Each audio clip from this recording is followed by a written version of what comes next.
여러분들이 후회 없는 인생을 살고 싶다면 지금부터 정신을 바짝 차리셔야 합니다. 나이가 들수록 사람과의 관계가 전부라고 착각하는 순간 당신의 노후는 무너집니다. 가까운 친구라고, 오랜 지인이라고, 그래서 더 위험합니다. 그들의 부탁을 쉽게 들어주고 도움을 주다 보면 결국 피해를 보는 건 당신뿐입니다. 처음에는 이 사람은 믿을만해라고 생각하며 베풀지만 결국 관계는 깨지고 돈은 돌아오지 않고 이용만 당한 채 버려지는 일이 우리 주변에 허다합니다. 특히 65세 이후에는 아무리 친한 친구나 지인이라도 절대 베풀면 안 되는 것들이 있습니다. 그 나이에 베풀다가 망가지면 회복이 불가능하고 만약 금전적인 피해가 있다면 그 피해는 자식까지 영향을 미치기 때문입니다. 이제부터 절대 베풀어서는 안 되는 이 5가지를 알려드리겠습니다. 구독, 좋아요 누르면 시작하겠습니다. 첫 번째는 남의 감정 쓰레기통이 되는 것입니다.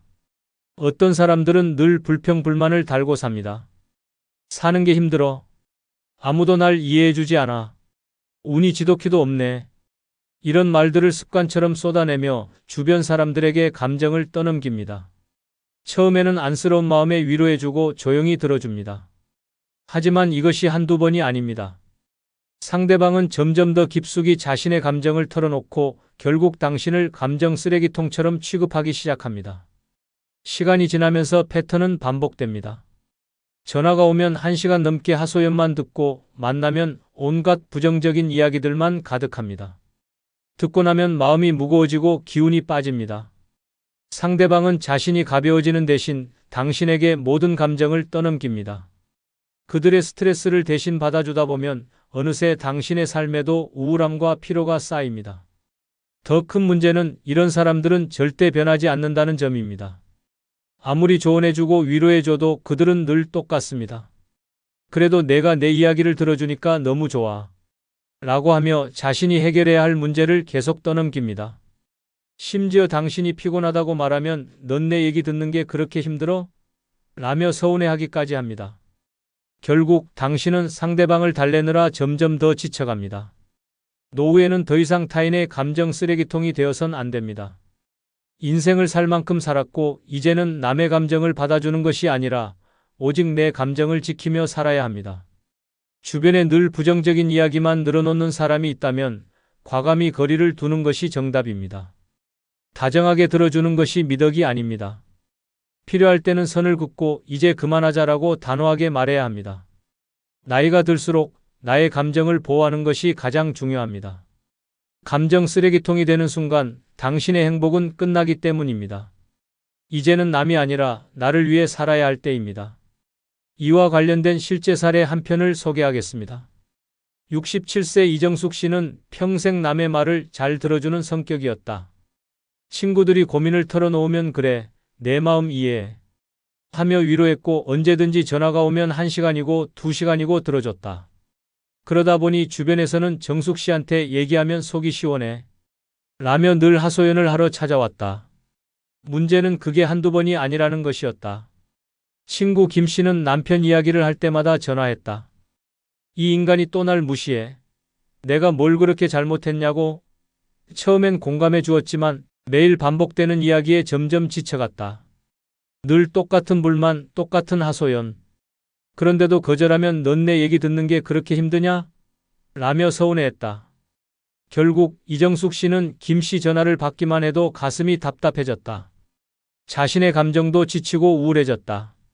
그런데 정작 김 씨는 자신의 감정을 덜어내고 나면 홀가분해졌는지 아무렇지도 않게 생활했다. 이정숙 씨만 감정의 찌꺼기를 가득 안고 살아가게 된 것이다. 그제야 깨달았다. 나는 이 사람의 감정 쓰레기통이었구나. 그날 이후 이정숙 씨는 더 이상 남의 감정을 대신 받아주지 않기로 결심했다. 상대방의 감정을 받아줄수록 나의 감정은 망가진다는 사실을 뒤늦게 깨달은 것이다. 두 번째는 타인의 문제에 조언하면서 해결하려고 하는 것입니다. 조언을 쉽게 베푸는 순간 당신은 타인의 문제 해결사가 됩니다. 친구나 지인이 고민을 이야기하며 어떻게 하면 좋을까요? 라고 묻습니다. 처음에는 진심으로 도와주고 싶은 마음에 자신의 경험과 지혜를 나눠줍니다. 하지만 조언을 해준다고 해서 상대방이 그 말을 고맙게 받아들이는 것은 아닙니다. 상대방이 조언을 구하는 이유는 정말 해결책이 필요해서가 아니라 자신이 듣고 싶은 말을 듣고 싶어서일 가능성이 큽니다.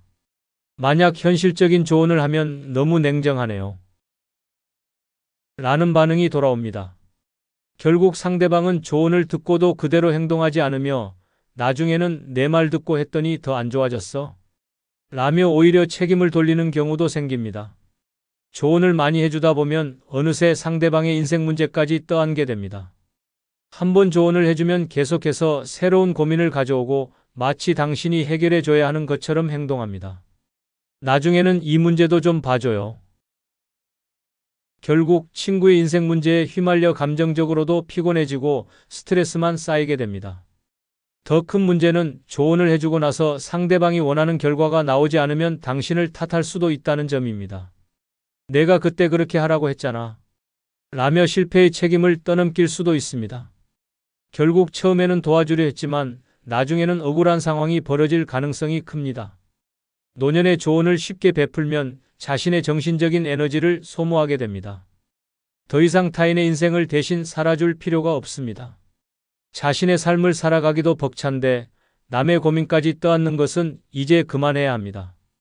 가까운 친구라도 조언을 구하면 가볍게 웃으며 그건 내가 결정할 문제야. 라고 선을 긋는 것이 좋습니다. 타인의 인생에 개입하는 순간 당신의 평온한 노후는 사라집니다. 누구도 대신 살아줄 수 없듯이 조언도 함부로 베풀어서는 안 됩니다. 이제는 남이 아니라 나 자신을 위해 지혜를 써야 할 때입니다. 이와 관련된 실제 사례 한 편을 소개하겠습니다. 68세 김 씨는 주변에서 형님이 경험 많으시니까 한마디만 해줘요. 라는 말을 들을 때마다 기분이 좋았다. 오랜 친구들에게 조언을 해주는 것이 당연했고 나이 들수록 그래도 내가 살아온 세월이 있으니 라는 생각에 더욱 적극적으로 의견을 내놓았다. 어느 날 친구 박 씨가 고민을 털어놨다. 우리 아들이 가게를 차리려 하는데 요즘 장사가 될까? 김 씨는 고민 없이 말했다. 무조건 해봐야지. 요즘은 소자본 창업이 대세야. 박 씨는 김 씨의 말을 믿고 아들에게 적극적으로 권했다. 하지만 몇 달 후 박 씨는 망했어. 대출까지 받아서 시작했는데 적자가 쌓이고 있어. 라며 한숨을 쉬었다. 김 씨는 미안한 마음이 들었다. 그런데 박 씨는 점점 형님이 해보라고 했잖아. 라며 원망 섞인 말을 하기 시작했다. 김 씨는 처음엔 당황했지만 곧 깨달았다. 조언은 쉽게 했지만 그 결과는 결코 가볍지 않다는 것을. 그 후로 김 씨는 남의 문제에 쉽게 개입하지 않기로 결심했다. 조언을 해주는 순간 상대방은 그것을 책임 있는 답변으로 받아들이고 실패했을 때는 그 책임을 떠넘기기도 한다. 결국 타인의 인생에 쉽게 의견을 내는 것은 위험한 일이라는 걸 깨달은 것이다. 세 번째는 다른 사람의 일을 대신 해주는 것입니다. 살다 보면 친구나 지인이 이거 좀 도와줄 수 있어? 한 번만 대신해줘. 라며 가볍게 부탁하는 일이 많습니다. 처음에는 별거 아닌 것 같아 도와주지만 그 순간부터 당신은 누군가의 무료 노동자로 전락할 가능성이 큽니다. 특히 65세 이후에는 당신의 시간이 가장 소중한 자산입니다. 그런데도 누군가는 어차피 할 일 없잖아. 라는 말로 당신의 시간을 자기 마음대로 쓰려 합니다. 동네 친구가 나 대신 은행 좀 다녀와줘. 라고 부탁하면 처음엔 사소한 일처럼 보일 수 있습니다. 하지만 한번 도와주면 그 다음부터는 계속해서 반복됩니다. 문제는 여기서 끝나지 않습니다. 시간이 지나면 부탁이 점점 커지고 결국엔 상대방이 그것을 당연한 일로 받아들인다는 것입니다. 처음엔 고마워라고 했던 사람이 나중엔 이번에도 좀 해줘라는 식으로 태도를 바꿉니다. 당신이 거절하면 오히려 서운해하고 마치 의무라도 있는 것처럼 불편한 관계가 될 수도 있습니다. 더 심각한 경우 상대방은 당신의 호의를 이용해 돈이 드는 일까지 부탁할 수도 있습니다. 가령 내 대신 이거 좀 사서 보내줘. 같은 일이 반복되다 보면 결국 금전적 손실까지 발생할 수 있습니다. 하지만 상대방은 절대 고마워하지 않습니다. 오히려 그냥 해주면 되잖아. 라며 점점 더 무리한 요구를 합니다. 노후에는 당신이 해야 할 일만 해야 합니다. 남을 도와주는데 시간을 빼앗기다 보면 정작 자신을 위해 써야 할 시간과 에너지가 사라집니다. 주변에서 부탁이 들어올 때마다 이건 내가 할 일이 아니다라고 분명히 선을 긋는 것이 중요합니다. 다른 사람의 일을 대신하는 순간 당신의 자유로운 삶은 끝이 납니다. 이제는 누군가의 일을 대신해주는 사람이 아니라 오직 나를 위해 살아야 할 때입니다. 남이 아니라 나의 시간을 가장 소중하게 여겨야 합니다. 이와 관련된 실제 사례 한 편을 소개하겠습니다. 70세 김순자 씨는 평생 남 도와주는 걸 당연하게 여겼다. 주변에서 부탁하면 거절하기 어려웠고 내가 할 수 있는 일이면 해줘야지 라는 마음으로 늘 남의 일을 대신 해주었다. 하지만 그것이 자신의 노후를 갉아먹는 일이라는 걸 깨닫기까지는 오랜 시간이 걸렸다. 어느 날 이웃 박 씨가 찾아와 인터넷 주문하는 걸 잘 모르겠는데 좀 도와줘 라고 부탁했다. 별일 아니라 생각하고 대신 주문해줬다. 그런데 그 다음부터가 문제였다. 이것도 좀 사주면 안 돼? 나 이번에 보험 갱신해야 하는데 서류 좀 챙겨줄 수 있어? 부탁은 점점 늘어났고 마치 김 씨가 박 씨의 개인 비서가 된 듯한 기분이 들었다. 처음엔 사소한 도움이라 생각했지만 점점 박 씨의 태도가 변했다. 지난번에도 도와줬잖아? 라며 당연하게 요구하기 시작했다. 거절하려고 하면 그럼 내가 누구한테 부탁해? 라며 불편한 기색을 보였다. 결국 김 씨는 남을 돕느라 자신이 해야 할 일은 뒤로 밀려났고 노후의 소중한 시간이 점점 사라지고 있었다. 그제야 깨달았다. 남의 일을 대신 해주는 순간 내 삶은 내 것이 아니게 된다. 김 씨는 결국 박 씨에게 앞으로는 직접 배우는 게 좋을 것 같아 라며 단호하게 선을 그었다. 이제는 내 인생의 주인은 나라는 걸 깨닫고 더 이상 남의 삶을 대신 살아주지 않기로 결심했다. 네 번째는 사람을 믿고 작은 돈이라도 쉽게 빌려주는 것입니다.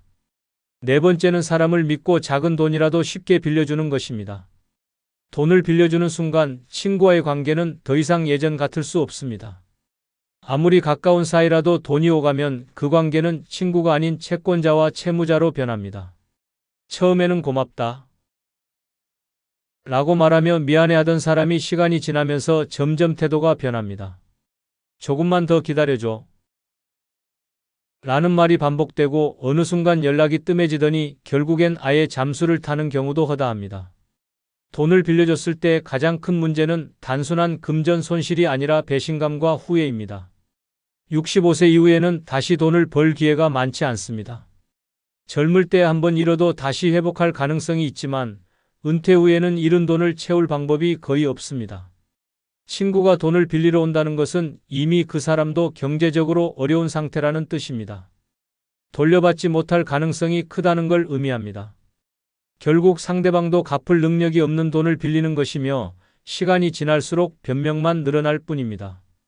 작은 돈이라도 빌려주면 인간관계도 변합니다. 처음엔 돕겠다는 마음으로 빌려줬지만 시간이 지나면서 빌린 사람은 미안한 감정보다 부담감이 커집니다. 그러면서 점점 멀어지고 결국에는 관계를 끊어버리기도 합니다. 돈이 얽히는 순간 평생 이어온 인연도 한순간에 무너질 수 있습니다. 가장 현명한 방법은 애초에 돈을 빌려주지 않는 것입니다. 친구가 급하다고 호소해도 나도 여유가 없다 며 단호하게 거절해야 합니다. 만약 정말 도와주고 싶다면 빌려주는 것이 아니라 그냥 줄 수 있는 만큼만 주는 것이 최선입니다. 하지만 그것조차도 조심해야 합니다. 한번 도와주면 다음에도 또 부탁할 가능성이 높아지기 때문입니다. 돈이 들어간 관계는 더 이상 순수한 친구 관계가 아닙니다. 65세 이후에는 내 돈을 지키는 것이 곧 내 노후를 지키는 길입니다. 아무리 가까운 친구라도 절대 작은 돈이라도 쉽게 빌려주는 일은 없어야 합니다. 이와 관련된 실제 사례 한 편을 소개하겠습니다. 70세 이경자 씨는 평생 사람을 믿고 살아왔다. 가까운 친구가 어려움을 호소하면 이 정도는 도와줘야지 라는 생각으로 선뜻 손을 내밀었다. 하지만 작은 돈이라도 쉽게 빌려주는 것이 얼마나 위험한 일인지 깨닫게 된 건 너무 늦은 후였다. 오랜 친구 박 씨가 다급하게 찾아왔다. 이번 달 생활비가 좀 부족해서 그러는데 50만 원만 빌려주면 안 될까? 이 씨는 큰 돈도 아니고 한 달이면 갚겠다는 말에 흔쾌히 돈을 건넸다. 하지만 한 달이 지나도 돈은 돌아오지 않았다. 조심스럽게 연락했더니 다음 달엔 꼭 갚을게 라는 대답만 돌아왔다. 몇 개월이 지나자 박 씨는 점점 연락을 피하기 시작했다. 결국 돈은 받지도 못하고 평생 알고 지낸 친구와의 관계까지 깨져버렸다. 더 충격적인 건 박 씨가 다른 친구들에게도 같은 방식으로 돈을 빌려 다녔다는 사실이었다.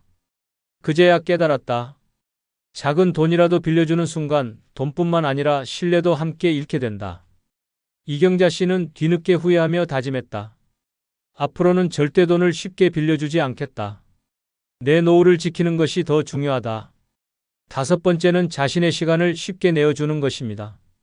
친구나 지인이 시간 좀 내줄 수 있어요? 라며 부탁하는 일이 많아집니다. 처음에는 작은 부탁처럼 보입니다. 병원 갈 때 좀 데려다 줄 수 있어요? 서류 좀 대신 내줄 수 있어요? 집안일 좀 도와줄 수 있어요? 같은 요청을 몇 번 들어주다 보면 상대방은 점점 더 많은 것을 요구하기 시작합니다. 시간을 베푸는 순간 상대방은 그것을 당연하게 여깁니다. 이 정도는 해줄 수 있는 거 아니야? 라는 태도로 변하면서 점점 더 무리한 부탁을 하게 됩니다. 처음에는 간단한 심부름이었지만 나중에는 한 달만 도와달라 는 식으로 부담이 커집니다. 시간이 갈수록 부탁은 끝이 없고 거절하면 오히려 서운하다는 반응을 보입니다. 결국 자신의 시간을 잃고 마음의 짐까지 떠안게 됩니다. 노후에는 남을 위해 희생할 시간이 없습니다. 젊었을 때는 어쩔 수 없이 가족과 일, 사회적인 관계에 시간을 써야 했지만 이제는 온전히 자신을 위해 시간을 써야 할 때입니다. 누구를 위해 시간을 내주기보다는 그 시간을 스스로 즐기고 행복을 찾는 것이 더 중요합니다. 나도 바쁩니다. 라는 말을 입에 달고 살아야 합니다. 시간이 많아 보인다고 해서 쉽게 내주면 결국 나를 위해 쓸 시간은 사라집니다. 상대방이 서운해할까봐 거절하지 못하는 사람들이 많습니다. 하지만 거절하지 못하면 점점 더 많은 요구가 들어옵니다. 한 번 시간을 내주면 다음번에는 더 큰 부탁이 이어집니다. 그리고 거절하는 순간 오히려 예전에는 잘 해주더니 왜 이젠 안 해줘요? 라며 원망을 듣는 경우도 생깁니다. 결국 처음에는 도움을 줬지만 나중에는 관계까지 틀어지는 상황이 벌어집니다. 노년의 시간은 무엇보다 소중합니다. 젊었을 때는 일과 가족을 위해 시간을 바쳤지만 이제는 자신을 위해 남은 시간을 써야 합니다. 무조건적인 희생은 결국 후회로 돌아옵니다. 아무리 가까운 사이라도 자신의 시간을 쉽게 내주는 것은 피해야 합니다. 노후에는 무엇보다 내 시간이 가장 소중하다 는 생각을 가져야 합니다. 65세 이후에는 아무리 친한 친구나 지인이라도 함부로 베풀어서는 안 됩니다. 한번 베풀기 시작하면 상대방은 그것을 당연하게 여기고 점점 더 많은 것을 요구하게 됩니다. 처음에는 작은 부탁이었지만 결국에는 시간, 돈, 감정까지 소모하며 스스로를 희생하게 되는 상황이 벌어집니다. 오랜 인연인데 이 정도는 해줘야 하지 않을까? 라는 생각이 들 수 있습니다. 하지만 노후는 더 이상 타인을 위해 사는 시간이 아닙니다. 젊었을 때는 가족과 일, 주변 사람들에게 신경 쓰며 살아왔지만 이제는 온전히 나를 위해 살아야 하는 때입니다. 나 자신을 돌보지 않고 남에게 베풀다 보면 결국 남은 인생을 후회 속에 보내게 될 가능성이 큽니다. 무엇보다 중요한 것은 내 것을 지키는 것입니다. 돈을 빌려주고 시간을 내주고 감정을 받아주고 남의 책임까지 대신 지는 순간 내 인생은 점점 타인의 것이 되어 갑니다. 친구가, 지인이, 가족이 서운해할까봐 계속 베풀다 보면 결국 나를 위한 시간과 여유는 사라지고 남이 원하는 대로 끌려다니는 삶이 될 수 있습니다. 이제는 단호해져야 합니다. 내가 먼저입니다. 미안하지만 안 된다. 나는 나를 위해 살아야 한다. 라고 당당하게 말할 수 있어야 합니다. 노후는 희생하는 시간이 아니라 나를 위한 시간입니다. 더 이상 남을 위해 살지 말고 온전히 나 자신을 위해 살아야 합니다. 구독과 좋아요 부탁드립니다. 감사합니다. 다 부질없다. 늙어서 혼자 살 준비하지 않으면 남은 인생이 지옥이 될 수도 있습니다. 많은 사람들이 나이 들면 누군가와 함께 살아야 외롭지 않다. 혼자 사는 건 불가능하다. 라고 생각합니다. 하지만 현실은 다릅니다. 재혼으로 행복을 꿈꿨다가 병수발에 허덕이고 자식에게 기대다가 갈등 속에 인생을 망치는 사례는 셀 수 없이 많습니다. 결국 가장 큰 문제는 노년에 무엇을 준비했느냐에 달려 있습니다. 혼자 살아가는 건 외로울 것 같지만 사실 제대로 준비만 한다면 자유롭고 만족스러운 삶을 누릴 수 있는 최고의 선택이 될 수 있습니다. 그런데 많은 사람들이 그 준비가 뭔데? 라는 질문에 제대로 답하지 못합니다. 노년에 혼자 살기 위해 필요한 건 단순한 집 한 채나 돈 몇 푼이 아닙니다. 가장 중요한 건 스스로를 지킬 수 있는 5가지 필수 요소를 갖추는 것입니다. 이 5가지를 제대로 준비하지 않으면 노년은 더 이상 황혼이 아닌 끝없는 고통이 될 수 있습니다. 남은 인생, 내가 내 주인이 될 수 있는 방법은 무엇일까요? 지금부터 그 해답을 찾아봅시다. 구독, 좋아요 누르시면 시작하겠습니다. 첫 번째, 이기심입니다. 노년에는 적당한 이기심을 갖추는 것이 생존의 기술이자 행복의 비결입니다. 많은 사람들은 나이가 들수록 자신을 희생하려는 경향이 강해집니다. 이 나이에 내가 뭘 더 바라겠어? 그냥 남들한테 잘하면 돼. 라고 스스로를 합리화하며 자신을 위해 살아가는 법을 잊어버립니다. 하지만 이기심 없이 남만 위해 사는 노년은 결국 상처와 후회로 점철된 삶으로 끝날 수 있습니다. 68세 김 씨는 자식들에게 모든 걸 희생하며 살아왔습니다. 은퇴 후에도 자식들의 부탁에 그래, 내가 도와줄게. 라며 남은 자금을 끌어모아 지원했습니다. 그런데 시간이 지나자 자식들의 태도는 점점 변했습니다. 엄마, 이번에 조금 더 빌려줘. 라는 말이 반복되었고 갚지 않는 돈은 쌓여만 갔습니다. 결국 김 씨의 통장은 텅 비었고 남은 노후는 더 이상 자신을 위한 시간이 아니었습니다. 나는 이렇게까지 희생했는데 왜 나만 이렇게 외롭고 힘든 걸까? 이기심 없이 살아가는 노년은 주변 사람들에게 당연한 존재가 됩니다. 당신이 도와주는 것을 거절하지 않는 순간 그 도움은 끝이 없습니다. 처음에는 감사하던 사람들이 점점 당신의 희생을 당연하게 여기고 나중에는 그것조차 불평하는 상황까지 벌어질 수 있습니다. 나이가 들수록 더 많이 베풀어야 한다. 라는 말은 잘못된 생각입니다. 이기심이란 타인을 외면하거나 배척하는 것이 아닙니다. 내가 내 삶의 주인이 되는데 필요한 건강한 방어선을 만드는 것입니다. 아무리 가까운 사람이라도 내 행복과 존엄성을 해칠 정도로 희생할 필요는 없습니다. 노년의 이기심을 갖추기 위해 가장 중요한 것은 아니요라고 말하는 연습입니다. 자식이나 친구가 도움을 요청하더라도 내가 감당할 수 없는 부탁이라면 단호히 거절해야 합니다. 내가 여유가 없어서 도와줄 수 없어. 이라고 말하는 것은 이기적인 행동이 아니라 내 삶을 지키는 현명한 선택입니다. 또한 나 자신이 먼저다. 라는 마음가짐이 필요합니다. 자식들이 어렵다고 해도 친구가 도움을 요청한다고 해도 내 건강과 재정이 우선입니다. 내가 무너지면 그들을 돕는 것도 불가능해집니다. 이기심은 내가 행복하기 위해 필요한 최소한의 보호막입니다. 그것이 없다면 노년은 끝없는 희생과 배신의 연속이 될 수 있습니다. 주변 사람들을 도우면서도 내가 지킬 선을 정하는 것, 그리고 그 선을 넘어서는 요구에는 단호히 거절하는 것, 그것이 진정한 이기심의 힘입니다. 나 자신을 지키지 않으면 아무도 나를 지켜주지 않는다. 노년의 이기심은 이기적인 행동이 아니라 내 삶을 존중하는 가장 큰 지혜입니다. 지금부터라도 내 인생의 우선순위를 나 자신으로 바꾸십시오. 그것이 당신을 진정으로 행복하게 만들 것입니다. 두 번째, 돈입니다. 노년에 가장 중요한 건 돈입니다. 돈이 없다면 노년은 끝없는 고통의 시작이 될 뿐입니다. 나이 들수록 건강은 점점 나빠지고 예상치 못한 병원비와 생활비가 쌓여갑니다. 난 건강하니까 괜찮아. 라고 생각하며 돈의 중요성을 과소평가한다면 뒤늦게 그 대가를 혹독하게 치르게 됩니다.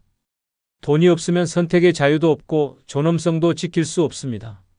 한 예로 70세 김 씨는 젊었을 때 아이들 교육과 가족을 위해 모든 걸 희생하며 살아왔습니다. 내가 힘들어도 애들이 잘 되면 다 보람 있는 거야. 라는 생각으로 모아둔 돈을 전부 자식들에게 지원했습니다. 하지만 정작 자신이 병에 걸렸을 때 자식들은 우리도 지금 사정이 어려워요. 라며 등을 돌렸습니다. 김 씨는 병원비를 감당하지 못해 값싼 요양병원에 들어갔고 거기서 내가 이렇게 비참한 노후를 보낼 줄은 몰랐어. 라며 한탄했습니다. 돈은 단순한 생계의 문제가 아닙니다. 돈이 없으면 인간관계도 무너집니다. 친구들과의 모임에 나가고 싶어도 돈이 없으면 자연스럽게 멀어지게 됩니다. 나중에 모아둔 돈이야 뭐 필요하겠어? 라고 생각한다면 나이가 들어서야 깨닫게 될 것입니다. 돈이 없는 사람은 결국 사회에서 고립된다는 사실을요. 돈은 단순히 물질적인 것을 넘어서 존엄성을 지켜주는 마지막 방패입니다. 내가 선택할 수 있는 여지를 남기고 내 삶의 주인이 되게 해줍니다. 돈이 있으면 좋은 병원을 선택할 수 있고 더 나은 환경에서 노년을 보낼 수 있습니다. 하지만 돈이 없다면 선택권은 없고 그저 상황에 끌려다닐 뿐입니다. 노년에 돈을 준비하는 것은 사치가 아니라 생존입니다. 더 이상 돈을 벌 수 없는 나이에는 과거의 선택들이 현재를 결정합니다. 하지만 중요한 것은 얼마나 많느냐가 아닙니다. 내가 가진 돈을 어떻게 관리하고 지키느냐가 핵심입니다. 돈을 지키는 가장 좋은 방법은 욕심을 버리고 필요 이상으로 베풀지 않는 것입니다. 자식에게 무조건적인 지원을 하는 것도 친구의 부탁을 거절하지 못하는 것도 노년의 가장 큰 재앙이 됩니다. 돈이 많지 않더라도 나 자신을 위해 쓰고 내 삶을 지키는 데 집중해야 합니다. 돈이 없다면 자유도 없습니다. 돈이 없다면 사람들로부터 존중받지도 못합니다. 그리고 돈이 없다면 당신의 노후는 당신의 것이 아니라 타인의 손에 맡겨지게 됩니다. 노년을 스스로 책임지고 존엄성을 유지하며 살고 싶다면 지금 당장 돈을 관리하고 지키는 방법을 준비해야 합니다. 돈이 다가 아니다라는 말은 젊은 사람들만 할 수 있는 사치입니다. 나이가 들수록 돈은 다가 됩니다. 그게 현실입니다. 돈이 당신을 지켜주고 당신을 존중받게 만들어줍니다. 노년의 행복은 결국 돈에서 시작된다는 사실을 잊지 마세요. 세 번째, 건강입니다. 노년의 가장 잔인한 현실은 건강을 잃는 순간 모든 것이 무너진다는 사실입니다. 돈이 있어도 건강이 없다면 무슨 소용이 있을까요? 아무리 큰 저택에 살고 값비싼 음식을 먹을 수 있다고 해도 침대에서 일어나지 못하거나 병원에 갇혀 있어야 한다면 그것은 더 이상 삶이 아니라 고통입니다. 노년의 행복은 결국 건강 위에 세워지는 법입니다. 70세의 정 씨는 젊었을 때 평생을 일에만 몰두하며 건강을 소홀히 했습니다. 일할 때는 건강 생각할 시간이 어디 있어? 먹고 살기 바쁜데? 라는 생각으로 술자리도 마다하지 않고 운동은커녕 제대로 된 식사조차 챙기지 않았습니다. 그런데 은퇴 후 갑자기 찾아온 건강 문제는 그의 인생을 송두리째 바꿔놨습니다. 허리 디스크와 당뇨, 고혈압까지 한꺼번에 찾아왔고 병원비는 끝없이 늘어났습니다. 달이라도 성했으면 어딘가 나가서 사람들 좀 만나겠는데 이젠 집에 갇혀있는 신세야. 정 씨는 더 이상 자신을 돌볼 힘조차 없었고 그의 노후는 병원과 약봉투 사이에서 보내는 시간이 전부가 되었습니다. 건강이 나빠지면 모든 것이 제한됩니다. 움직이지 못하면 친구들과의 만남도 여행도 심지어는 간단한 장보기조차 불가능해집니다. 자유를 잃는 순간 삶의 질은 끝없이 추락합니다. 그저 숨만 붙어 있는 상태로 하루하루를 견뎌야 하는 삶은 노년에 겪고 싶은 최악의 상황입니다. 건강이 왜 중요한지 더 말할 필요가 없습니다. 하지만 건강을 유지하려면 지금부터 적극적으로 노력해야 합니다. 나이가 들수록 자연스럽게 건강을 잃는 건 당연하지만 그 속도를 늦추고 더 오래 버틸 수 있는 것은 나 자신에게 달려 있습니다. 가장 먼저 해야 할 일은 정기적인 건강검진입니다. 나는 괜찮아. 라는 생각은 버려야 합니다. 젊을 때는 작은 병이 금방 낫지만 노년에는 작은 병이 큰 위기로 번질 수 있습니다. 검진을 통해 내 몸의 상태를 정확히 알고 미리 대비하는 것이 중요합니다. 두 번째는 규칙적인 운동입니다. 거창한 운동이 아니라 매일 가벼운 걷기나 스트레칭으로도 충분합니다. 움직이지 않으면 몸은 굳어지고 굳어진 몸은 점점 더 움직이기 어려워집니다. 운동은 단순히 몸을 움직이는 것이 아니라 삶을 움직이게 만드는 가장 중요한 열쇠입니다. 마지막으로 올바른 식습관을 갖추는 것도 필수입니다. 나이가 들수록 소화 능력과 신체의 회복 능력이 떨어지기 때문에 무리한 식사나 불규칙한 식습관은 큰 위험이 됩니다. 영양을 고루 갖춘 식단과 적절한 섭취량을 지키는 것이 건강을 유지하는 핵심입니다. 건강을 잃으면 노후는 고통이 됩니다. 병원과 약봉투 속에 갇히고 간병인이 필요해지며 내 삶은 내 것이 아니게 됩니다. 건강은 나 자신을 지킬 수 있는 가장 중요한 무기입니다. 나중에 운동하지 뭐. 라는 생각은 결국 내 노후를 망치는 가장 큰 실수가 됩니다. 건강은 기다려주지 않습니다. 지금부터라도 건강을 돌보는 것이 나 자신을 위한 최고의 투자가 됩니다. 노년의 삶은 건강 위에 세워집니다. 건강이 없으면 자유도 행복도 존엄도 없습니다. 나이가 들어도 당당하고 활기차게 살아가려면 지금부터라도 내 몸과 마음을 돌보는 데 최선을 다해야 합니다. 건강이야말로 노후의 진정한 자산입니다. 네 번째, 자존감입니다. 노년에 가장 중요한 것은 나 자신을 사랑하고 존중하는 힘, 바로 자존감입니다. 노년이 되면 많은 사람들이 자존감을 잃기 쉽습니다. 젊었을 때는 일을 하고 가정을 꾸리고 사회에서 역할을 하며 내가 필요한 존재라는 사실을 느낄 수 있었습니다. 하지만 은퇴 후 혹은 자녀가 독립한 후에는 나는 이제 쓸모없는 존재인가? 라는 생각이 스멀스멀 올라오기 시작합니다. 68세 박 할머니는 평생 가정을 위해 헌신하며 살아왔습니다. 자녀들을 뒷바라지하고 남편을 위해 살림을 꾸렸지만 나이가 들어 남편이 세상을 떠나고 자녀들이 각자 가정을 꾸리자 그녀는 텅 빈 집에 홀로 남겨졌습니다. 내가 여기서 뭘 하고 있지? 스스로에게 물어보며 점점 우울해졌습니다. 주변 사람들에게서도 관심이 줄어들자 그녀는 자신이 아무 쓸모없는 존재라고 느끼기 시작했습니다. 자존감을 잃는 순간 삶의 질은 급격히 추락합니다. 자존감이 낮아지면 사람들과의 관계도 무너지고 건강을 돌보는 의지도 약해지며 새로운 도전을 시도할 용기도 사라집니다. 자존감은 노년의 삶을 지탱하는 가장 기본적인 에너지입니다. 그렇다면 노년의 자존감을 지키고 높이는 방법은 무엇일까요? 첫째, 스스로를 돌보는 시간을 가져야 합니다. 나를 위한 작은 사치, 예를 들어 좋아하는 옷을 사 입거나 미용실에 가서 스타일을 바꾸는 것만으로도 자존감이 달라집니다. 나를 외적으로 가꾸는 것은 단순히 남들에게 잘 보이기 위한 것이 아니라 내가 나 자신을 소중히 여긴다는 메시지를 내게 전달하는 행위입니다.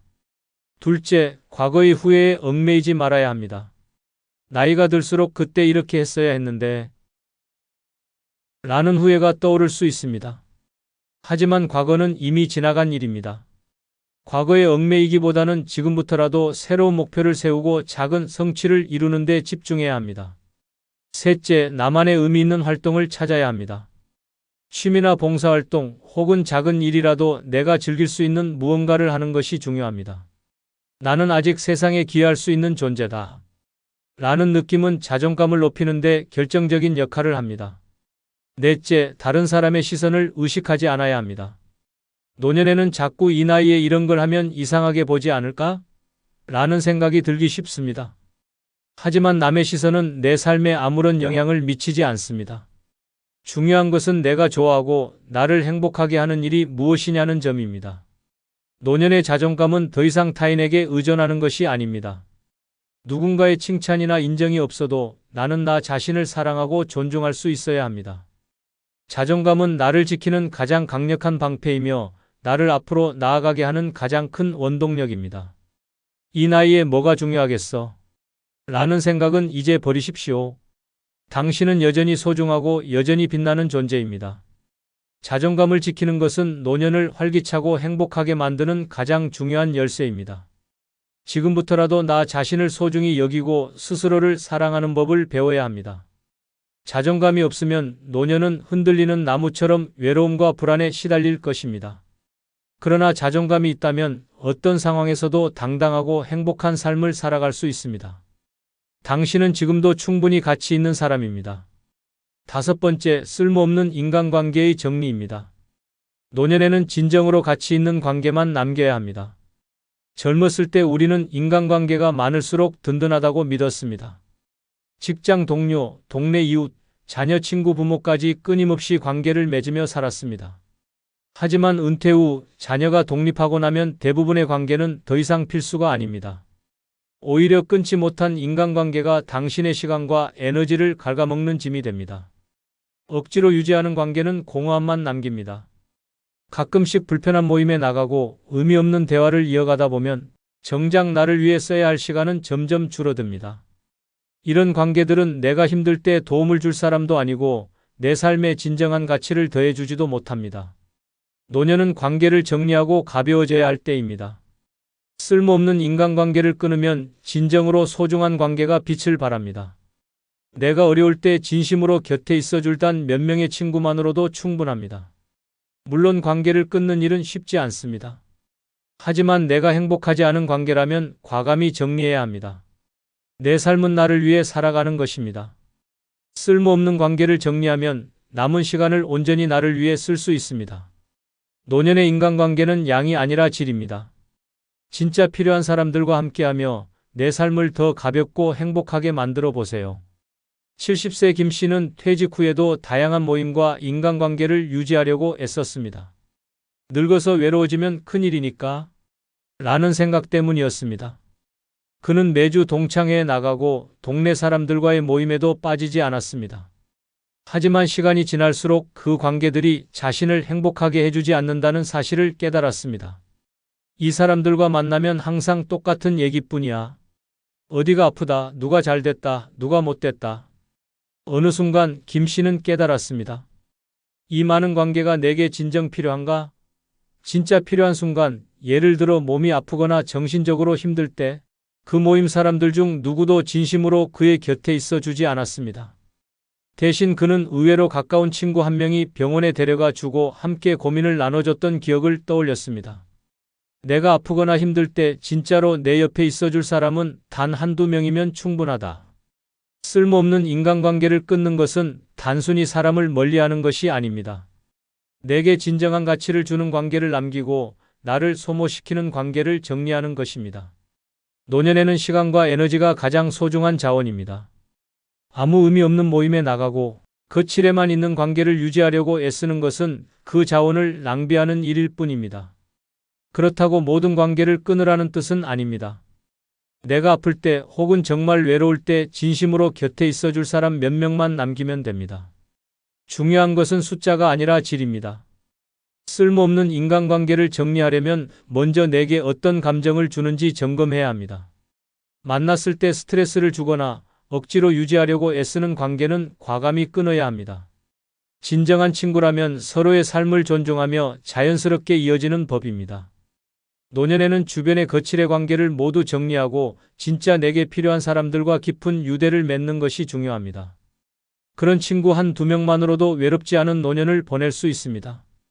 그들이 내 곁에 있는 한 나는 절대로 고립되지 않을 것입니다. 쓸모없는 관계를 끊어야 진정한 관계가 빛을 발한다. 지금 당장 내 인간관계를 돌아보고 내게 정말 필요한 사람만 남기세요. 그것이 노년을 자유롭고 행복하게 만들어줄 가장 큰 비결입니다. 늙어서 혼자 사는 것이 두렵고 외로울 것 같다는 생각이 들 수도 있습니다. 하지만 진정으로 중요한 5가지를 준비하면 노년은 누구보다 자유롭고 당당하게 살아갈 수 있는 최고의 시간이 됩니다.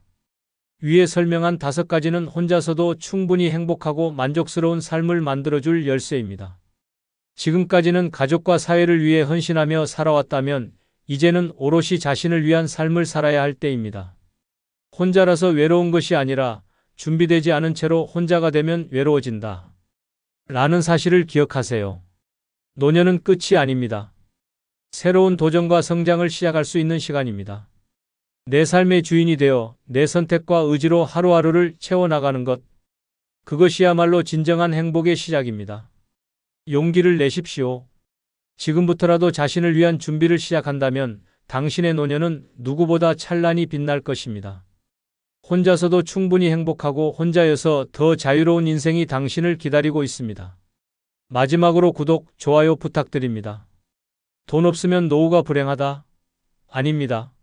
돈 없어도 찬란한 노후를 보내는 방법이 있습니다. 많은 사람들이 노후의 행복을 돈과 직결시킵니다. 돈 없으면 병원도 못 가고 여행도 못 가고 그저 외롭고 힘든 삶을 살게 될 거야. 라는 두려움이 우리를 짓누르죠. 하지만 과연 그럴까요? 돈이 없으면 정말로 행복한 노후를 꿈꿀 수 없는 걸까요? 그렇지 않습니다. 돈이 전부가 아닙니다. 물론 돈이 있으면 선택의 폭이 넓어지고 안정감을 느낄 수 있습니다.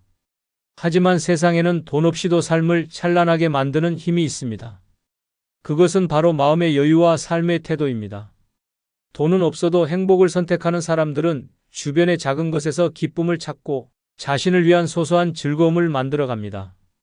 정원을 가꾸고 무료 프로그램에 참여하며 산책을 즐기는 것만으로도 노후는 충분히 찬란해질 수 있습니다.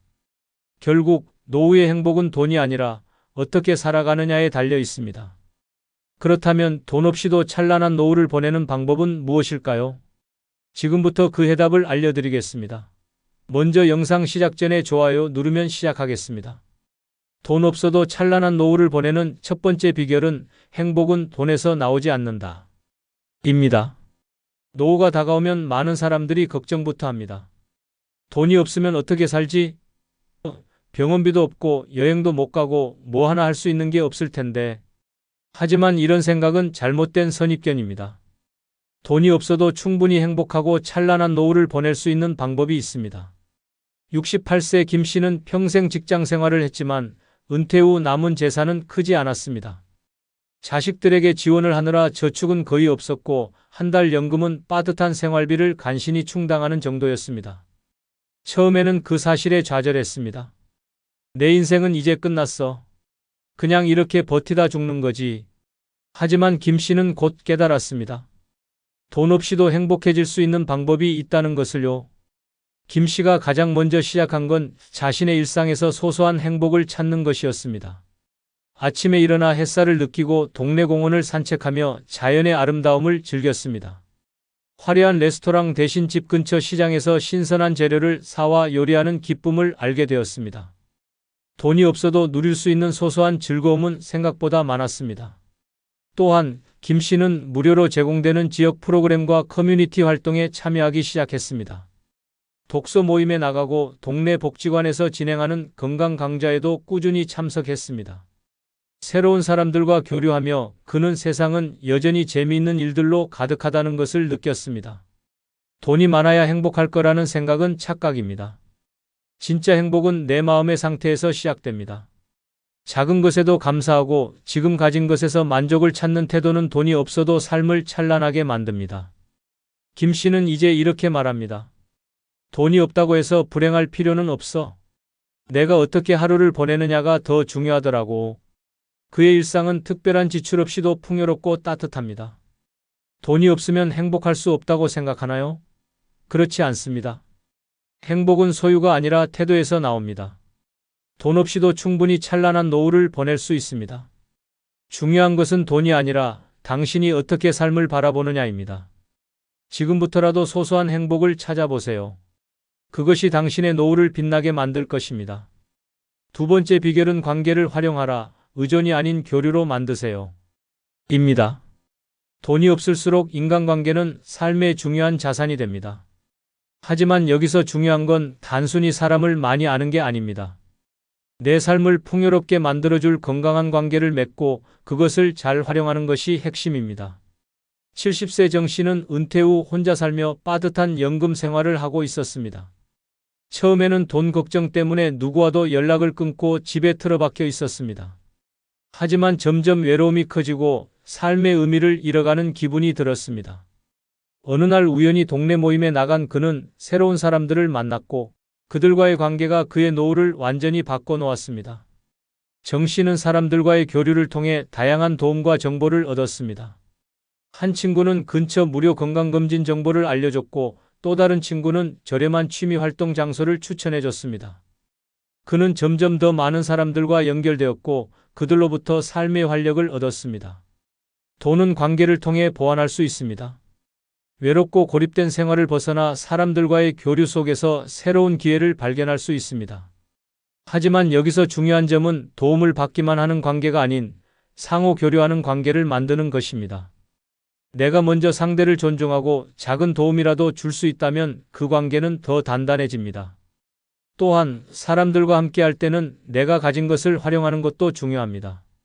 정 씨는 요리에 자신이 있었고 친구들을 초대해 소박한 음식을 대접했습니다. 내가 가진 작은 것으로도 행복을 나눌 수 있다. 는 사실이 그를 더 즐겁고 당당하게 만들었습니다. 노년의 인간관계를 활용하는 것은 단순히 사람들에게 의지하는 것이 아닙니다.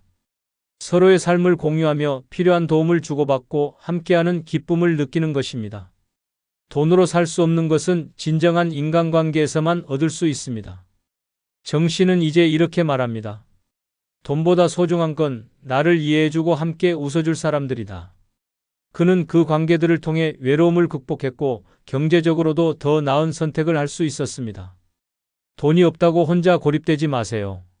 사람들과의 관계를 통해 삶의 새로운 가능성을 발견할 수 있습니다. 돈이 아닌 사람 속에서 행복의 열쇠를 찾는 것, 그것이야말로 찬란한 노후를 보내는 두 번째 비결입니다. 돈 없어도 찬란한 노후를 보내는 세 번째 비결, 내가 지나온 세월을 사랑하라. 입니다. 노년이 되면 많은 사람들이 과거를 돌아보며 후회에 빠지곤 합니다. 그때 그렇게 하지 않았더라면 왜 나는 더 열심히 살지 못했을까? 라는 생각이 머릿속을 떠나지 않죠.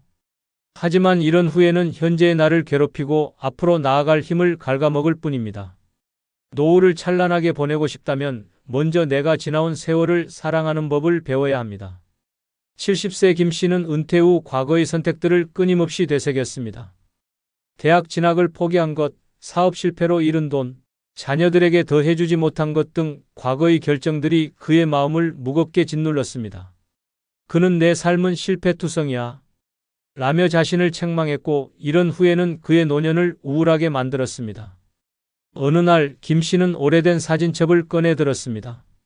사진 속 젊은 시절의 자신을 보며 문득 깨달았습니다. 그때도 나는 최선을 다했잖아. 그는 자신이 했던 노력과 선택이 그 순간의 최선이었다는 것을 인정하기 시작했습니다. 과거는 내가 오늘을 살아가는 바탕이 되었다. 김 씨는 그렇게 생각하기 시작하면서 마음의 짐을 내려놓았습니다. 후회 대신 과거의 경험에서 배운 교훈에 감사하며 지나온 세월도 내 삶의 일부이고 사랑할 가치가 있다. 는 태도로 변했습니다. 내가 지나온 세월을 사랑하는 것은 단순히 과거를 미워하는 것이 아닙니다. 내가 걸어온 길에 스스로에게 자부심을 느끼고 잘못된 선택까지도 내 삶을 더 단단하게 만들어준 경험으로 받아들이는 것입니다. 지나온 세월을 사랑하면 노후는 더 이상 후회와 자책의 시간이 아닙니다. 오히려 지금 이 순간을 더 풍요롭게 만드는 출발점이 됩니다. 과거를 사랑하는 마음이 들 때 현재의 내가 더욱 소중하게 느껴지고 앞으로의 삶도 더 긍정적으로 바라볼 수 있게 됩니다. 내가 겪었던 모든 순간이 지금의 나를 만든 것이다. 라는 마음으로 지나온 세월을 안아주세요. 돈이 없어도 내 인생을 사랑하는 법을 배우는 순간 당신의 노후는 찬란하게 빛날 것입니다. 돈 없어도 찬란한 노후를 보내는 네 번째 비결은 몸이 자산이다. 건강에 투자하라. 입니다. 돈이 부족한 노후에도 행복을 유지하는 가장 큰 비결 중 하나는 건강을 지키는 것입니다. 건강은 노후의 삶을 좌우하는 가장 중요한 자산입니다.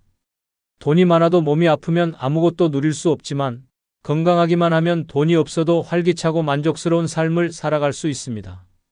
74세 박 씨는 퇴직 후 소박한 생활을 이어가고 있었습니다. 큰 지출을 할 수 있는 여유는 없었지만 매일 아침 동네 공원을 산책하며 건강을 관리하는 것이 그의 일상이었습니다. 그는 무료로 진행되는 지역 요가 강좌에 참여하고 집에서 간단한 스트레칭과 체력 운동을 병행했습니다. 내가 돈은 없어도 건강하니까 친구들과 만나고 산책도 다니고 맛있는 음식을 먹으며 하루하루를 즐길 수 있어요. 라고 그는 말합니다. 건강은 박 씨에게 단순히 아프지 않은 상태가 아니라 노후를 풍요롭게 만들어주는 원동력이었습니다. 노년의 건강은 비싼 병원비나 특별한 운동 장비 없이도 지킬 수 있습니다. 규칙적인 걷기 운동, 간단한 체조, 그리고 균형 잡힌 식사가 핵심입니다. 특히 과도한 약물 의존이나 불필요한 건강 보조제를 피하고 자연스럽게 건강을 유지하는 것이 중요합니다. 건강을 지키기 위해 나만의 루틴을 만들어야 합니다. 매일 일정한 시간에 산책을 하고 몸에 좋은 음식을 직접 만들어 먹으며 수면 시간을 규칙적으로 유지하는 것만으로도 삶의 질은 크게 향상됩니다. 또한 건강은 단순히 신체적인 것에만 국한되지 않습니다. 정신적인 건강도 노후를 찬란하게 만드는 중요한 요소입니다. 마음의 평화를 유지하고 스트레스를 줄이는 습관을 들이세요. 명상이나 심호흡 같은 간단한 방법으로도 정신적인 안정감을 얻을 수 있습니다.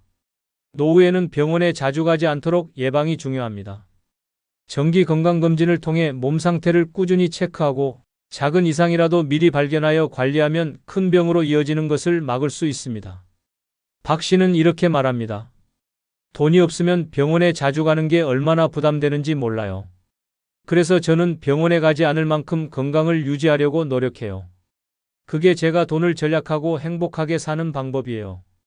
건강은 노후를 지탱하는 가장 중요한 기반입니다. 몸이 아프면 모든 일이 멈추고 경제적인 부담은 배가 됩니다. 하지만 건강을 잘 유지하면 돈이 없어도 내가 하고 싶은 일을 하며 활기찬 삶을 살 수 있습니다. 건강은 나의 가장 큰 자산이다. 돈 없이도 몸과 마음을 돌보는 습관을 통해 노후를 찬란히 빛낼 수 있습니다. 오늘부터라도 내 몸에 투자하세요. 그것이야말로 노후를 위해 가장 현명한 선택입니다. 돈 없어도 찬란한 노후를 보내는 5번째 비결은 삶의 의미를 찾아라. 입니다. 노후의 삶이 공허해지고 무의미하게 느껴지는 이유는 삶의 방향성을 잃어버렸기 때문입니다. 돈이 없어도 찬란한 노후를 보낼 수 있는 가장 중요한 방법 중 하나는 나만의 삶의 의미를 발견하는 것입니다. 71세 정 씨는 은퇴 후 처음 몇 년간 아무것도 하지 않은 채 시간을 흘려보냈습니다. 하루 종일 TV를 보거나 길게 낮잠을 자며 무료한 나날을 보냈죠. 처음에는 평생 고생했으니 이제 좀 쉬자 라고 생각했지만 시간이 갈수록 그는 자신이 점점 무기력해지는 것을 느꼈습니다. 어느 날 정 씨는 문득 내가 왜 이렇게 사는 거지? 라는 생각이 들었습니다. 그는 오래전부터 하고 싶었던 봉사활동을 떠올렸습니다. 지역복지관에서 아이들에게 책을 읽어주는 일을 시작했는데 단순히 시간을 때우는 일이 아니라 아이들의 웃음소리를 들으며 삶의 에너지를 되찾기 시작했습니다. 그는 이렇게 말합니다. 돈은 없어도 내가 누군가에게 필요한 사람이 된다는 것이 이렇게 행복한 일인지 몰랐어요. 삶의 의미는 거창한 목표에서 나오지 않습니다. 때로는 작은 일상 속에서 찾을 수 있습니다. 오랫동안 잊고 지냈던 취미를 다시 시작하거나 내가 잘하는 것을 통해 누군가에게 도움을 줄 수 있는 일을 찾는 것만으로도 충분합니다. 삶의 의미를 찾기 위해 중요한 것은 나만의 이유를 만드는 것입니다. 그것이 봉사활동이든 글을 쓰는 것이든 아니면 단순히 가족들과 더 많은 시간을 보내는 것이든 상관없습니다. 나를 움직이게 하고 하루하루를 살아가는 동기를 부여하는 것이라면 무엇이든 좋습니다. 돈이 없어도 삶의 의미를 찾으면 하루하루가 특별해집니다. 소소한 일이라도 내가 그것의 가치를 느끼고 내 삶의 목적이 있다고 생각하면 돈으로는 살 수 없는 만족감을 느낄 수 있습니다. 또한 삶의 의미는 내가 가진 것을 나누는 데서도 발견됩니다. 75세 박 씨는 경제적으로 여유가 없었지만 자신이 할 수 있는 한 가지를 찾았습니다. 그는 동네 어르신들에게 스마트폰 사용법을 가르치기 시작했습니다. 제가 가진 작은 재능이라도 누군가에게 도움이 된다면 그걸로 제 삶도 더 빛날 수 있죠. 라고 그는 말합니다. 삶의 의미는 외부에서 찾는 것이 아니라 스스로 만들어가는 것입니다. 내가 누구인지, 무엇을 좋아하는지, 어떤 일을 할 때 가장 행복한지 생각해 보세요. 돈이 없어도 내가 존재하는 이유를 발견하면 노후는 더 이상 공허하지 않습니다. 삶은 그저 사라지는 시간이 아니라 의미를 채워가는 여정이다. 돈이 없어도 내가 가야 할 길을 찾고 나만의 이유를 만들어 가세요. 그것이 노후를 찬란하게 만드는 5번째 비결입니다. 돈 없어도 찬란한 노후를 보내는 6번째 비결은 혼자만의 시간을 즐겨라. 입니다. 노후를 혼자 보낸다는 생각만으로도 외롭고 쓸쓸하게 느껴지는 사람들이 많습니다. 하지만 혼자만의 시간을 즐길 수 있는 능력은 노후를 찬란하게 만드는 중요한 열쇠입니다. 다른 사람들에게 끌려다니거나 주변을 채우려고 애쓰는 대신 혼자여도 충분히 행복하다 고 느낄 수 있다면 노후는 완전히 새로운 세계로 변합니다. 73세 최 씨는 자녀들이 모두 독립하고 배우자마저 먼저 떠나면서 홀로 남았습니다. 처음에는 주변 사람들에게 의지하려고 애썼지만 점점 고립된 느낌이 들었습니다. 왜 나는 혼자일까? 왜 이렇게 쓸쓸할까? 라고 생각하며 우울해졌습니다. 그러던 어느 날 그는 스스로에게 질문을 던졌습니다. 내가 혼자 시간을 보내면서도 즐길 수 있는 건 뭐지? 그날 이후 최 씨는 새로운 취미를 찾아보기 시작했습니다. 그는 일단 책을 읽기 시작했고 이어서 작은 수첩에 일기를 쓰는 습관을 들였습니다. 그러다 문득 혼자 카페에 가서 커피 한 잔을 마시며 세상을 관찰하는 것이 얼마나 큰 즐거움인지 깨달았습니다. 혼자서도 충분히 풍요롭다. 최 씨는 이렇게 깨달았습니다. 그 이후로 그는 혼자 여행을 떠나기도 하고 영화를 보고 요리를 배우며 시간을 보냈습니다. 혼자만의 시간을 즐기는 것은 자신을 더 잘 알게 되는 과정입니다. 돈이 필요하지도 않습니다. 좋아하는 음악을 들으며 커피 한 잔을 마시는 것, 동네를 산책하며 하늘을 바라보는 것, 혹은 오래된 사진첩을 꺼내보며 추억에 잠기는 것만으로도 충분합니다. 많은 사람들이 혼자 있는 것을 두려워합니다. 하지만 혼자만의 시간을 잘 활용하면 그 시간이 오히려 내 삶을 더 깊고 풍요롭게 만들어줍니다. 노년에는 더 이상 누군가를 위해 살아갈 필요가 없습니다. 이제는 나 자신과 시간을 보내는 법을 배워야 할 때입니다. 또한 혼자 있는 시간을 좋아하게 되면 다른 사람들과의 관계도 더 건강해집니다. 누군가를 만나는 시간이 즐겁긴 하지만 그 시간이 내 행복의 전부가 아니라고 느끼면 관계에서 오는 스트레스도 줄어듭니다. 최 씨는 이제 말합니다. 혼자 있는 시간이 오히려 나를 더 단단하게 만들어줬어요. 나 혼자 있어도 전혀 외롭지 않아요. 그는 더 이상 누구에게 의지하려고 하지 않으며 혼자만의 시간을 온전히 즐기고 있습니다. 혼자만의 시간을 잘 활용하는 법을 배우세요. 내 삶을 온전히 즐길 수 있는 방법을 찾아보세요. 노후의 행복은 결국 내가 나와 잘 지내는 방법을 아는 것에서 시작됩니다. 돈 없이도 나 자신과 함께하는 시간만으로 충분히 찬란한 삶을 살 수 있습니다. 혼자라는 것이 두려운 것이 아니라 혼자 있는 시간을 즐길 줄 모르는 것이 두려운 것입니다. 지금부터라도 혼자만의 시간을 즐기는 법을 배우세요. 그것이 노후를 빛나게 만드는 6번째 비결입니다. 돈 없어도 찬란한 노후를 보내는 7번째 비결은 지금까지 무탈하게 살아온 것에 감사하라. 입니다. 노년에 접어들면 많은 사람들이 내가 이루지 못한 것들, 하지 못했던 선택들에 대해 후회하며 자신을 탓하곤 합니다. 하지만 잠시 멈춰서 생각해 보세요. 지금까지 살아오며 수많은 고비를 넘겼고 크고 작은 어려움 속에서도 여기까지 무탈하게 왔다는 사실 자체가 얼마나 놀라운 일인지 말입니다. 73세 박 씨는 늘 자신의 삶이 부족하다고 느꼈습니다. 젊은 시절 큰 성공을 거두지 못했고 자녀들을 완벽하게 뒷바라지하지 못했다는 생각에 늘 자책했습니다. 하지만 어느 날 친구와의 대화 중에 그래도 큰 병, 한 번 없이 이렇게 살아왔다는 게 얼마나 큰 복인지 알아? 라는 말을 듣고 마음에 큰 울림을 느꼈습니다. 그는 자신의 삶을 돌아보며 깨달았습니다. 내가 가진 것에 감사하지 못하고 항상 없는 것만 바라보았구나. 병원 신세를 지지 않고 몸이 건강한 것, 자녀들이 각자의 삶을 꾸려나가고 있는 것, 친구들과 웃으며 대화할 수 있는 것, 이 모든 것이 당연한 것이 아니라 축복이라는 걸 알게 된 순간 그의 시선은 완전히 달라졌습니다. 지금까지 무탈하게 살아온 것에 감사하는 마음은 단순히 긍정적인 태도를 가지는 것을 넘어 삶을 더욱 풍요롭게 만듭니다. 돈이 없어도 내가 이 자리까지 올 수 있었던 모든 경험들에 감사할 수 있다면 그 자체로 내 삶은 충분히 가치 있는 것이 됩니다. 감사는 작은 것에서 시작됩니다. 매일 아침 눈을 뜨며 또 하루를 살 수 있구나 라고 생각하거나 식사를 하며 오늘도 이렇게 한 끼를 먹을 수 있구나 라고 느껴보세요. 이런 사소한 감사가 쌓이면 마음은 더욱 평온해지고 삶의 작은 순간들에서 더 큰 행복을 느낄 수 있습니다.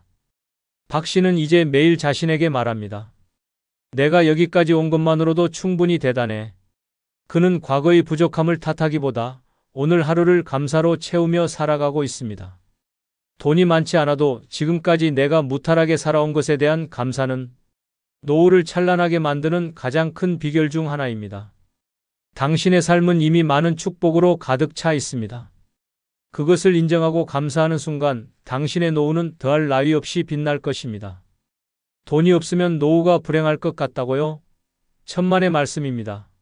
이제까지 살펴본 7가지 비결만 제대로 실행해도 당신의 노후는 누구보다 찬란하고 활기차게 변할 수 있습니다. 중요한 건 돈이 아니라 삶을 대하는 당신의 태도입니다. 행복은 호화로운 집이나 값비싼 여행에서만 나오는 것이 아닙니다. 소소한 즐거움을 발견하고 진정으로 가치 있는 관계를 맺고 무엇보다 자신을 돌보며 살아가는 태도에서 진짜 행복이 피어납니다. 건강한 몸, 소중한 관계, 나만의 의미를 찾는 삶은 돈이 없어도 충분히 누릴 수 있는 것들입니다. 돈이 없으면 내 삶은 초라하다 라는 생각은 버리세요. 오히려 내가 가진 것들로 얼마나 빛나게 살 수 있을까? 고민해야 합니다. 내 주변의 작은 것들, 일상에서 누릴 수 있는 소소한 행복은 결코 돈으로 살 수 없습니다. 이제는 노후를 두려워하지 마세요. 지금부터라도 나 자신을 위한 시간을 만들고 나만의 행복 비결을 찾아보세요. 돈 없어도 찬란한 삶은 충분히 가능합니다. 당신의 노후는 당신이 어떻게 살아가느냐에 달려 있습니다. 자, 이제부터 더 찬란한 노후를 위해 나만의 길을 만들어 보세요. 행복한 노후는 당신의 선택입니다. 이번 영상이 마음에 드셨다면 좋아요 꼭 눌러주십시오. 새해 큰 복 받으십시오. 강할머니는 65세의 나이로 홀로 남은 채 외로운 일상을 보내고 있었습니다. 남편은 오래전에 세상을 떠났고 자식들은 각자의 삶을 살고 있었습니다. 그녀는 하루하루 조용히 흘러가는 시간 속에서 혼자 먹고 혼자 자고 혼자 웃고 울며 살아가고 있었습니다. 친구들도 다들 연로하고 매일 똑같은 일상에 지쳐버린 할머니는 어느 순간 이대로는 안 되겠다는 생각을 했습니다. 그녀는 깊은 외로움 속에서 방 안에 누워 저녁마다 홀로 텔레비전을 켜두고 한숨을 내쉬곤 했습니다. 그러던 중 강할머니는 오랜 친구인 이순자 씨와 한잔하던 자리에서 우연히 박 씨라는 남자를 소개받게 되었습니다. 66세의 박 씨는 외모는 평범했지만 나이에 비해 건강하고 활기찬 모습이었습니다. 그리고 무엇보다 마음이 따뜻한 사람처럼 느껴졌습니다. 강할머니는 처음 만난 그에게 묘한 끌림을 느꼈고 박 씨도 그녀에게 호감을 보였습니다. 요즘 들어 혼자 지내기 힘들어지셨죠? 저도 그런 마음 알죠. 박 씨의 말에 강할머니는 마음이 놓였고 두 사람은 자연스럽게 연락을 주고받으며 가까워졌습니다. 그렇게 몇 번의 만남을 거쳐 강할머니는 박 씨에게 조금씩 마음을 열기 시작했습니다. 그녀는 박 씨의 다정한 말투와 예의 바른 태도에 매료되었고 점차 그를 믿게 되었습니다. 외로운 나날이 계속되던 강할머니는 이 사람이 나의 마지막 인연이 될지도 모른다는 생각에 마음속으로 결정을 내리게 되었고 결국 재혼을 결심하게 되었습니다.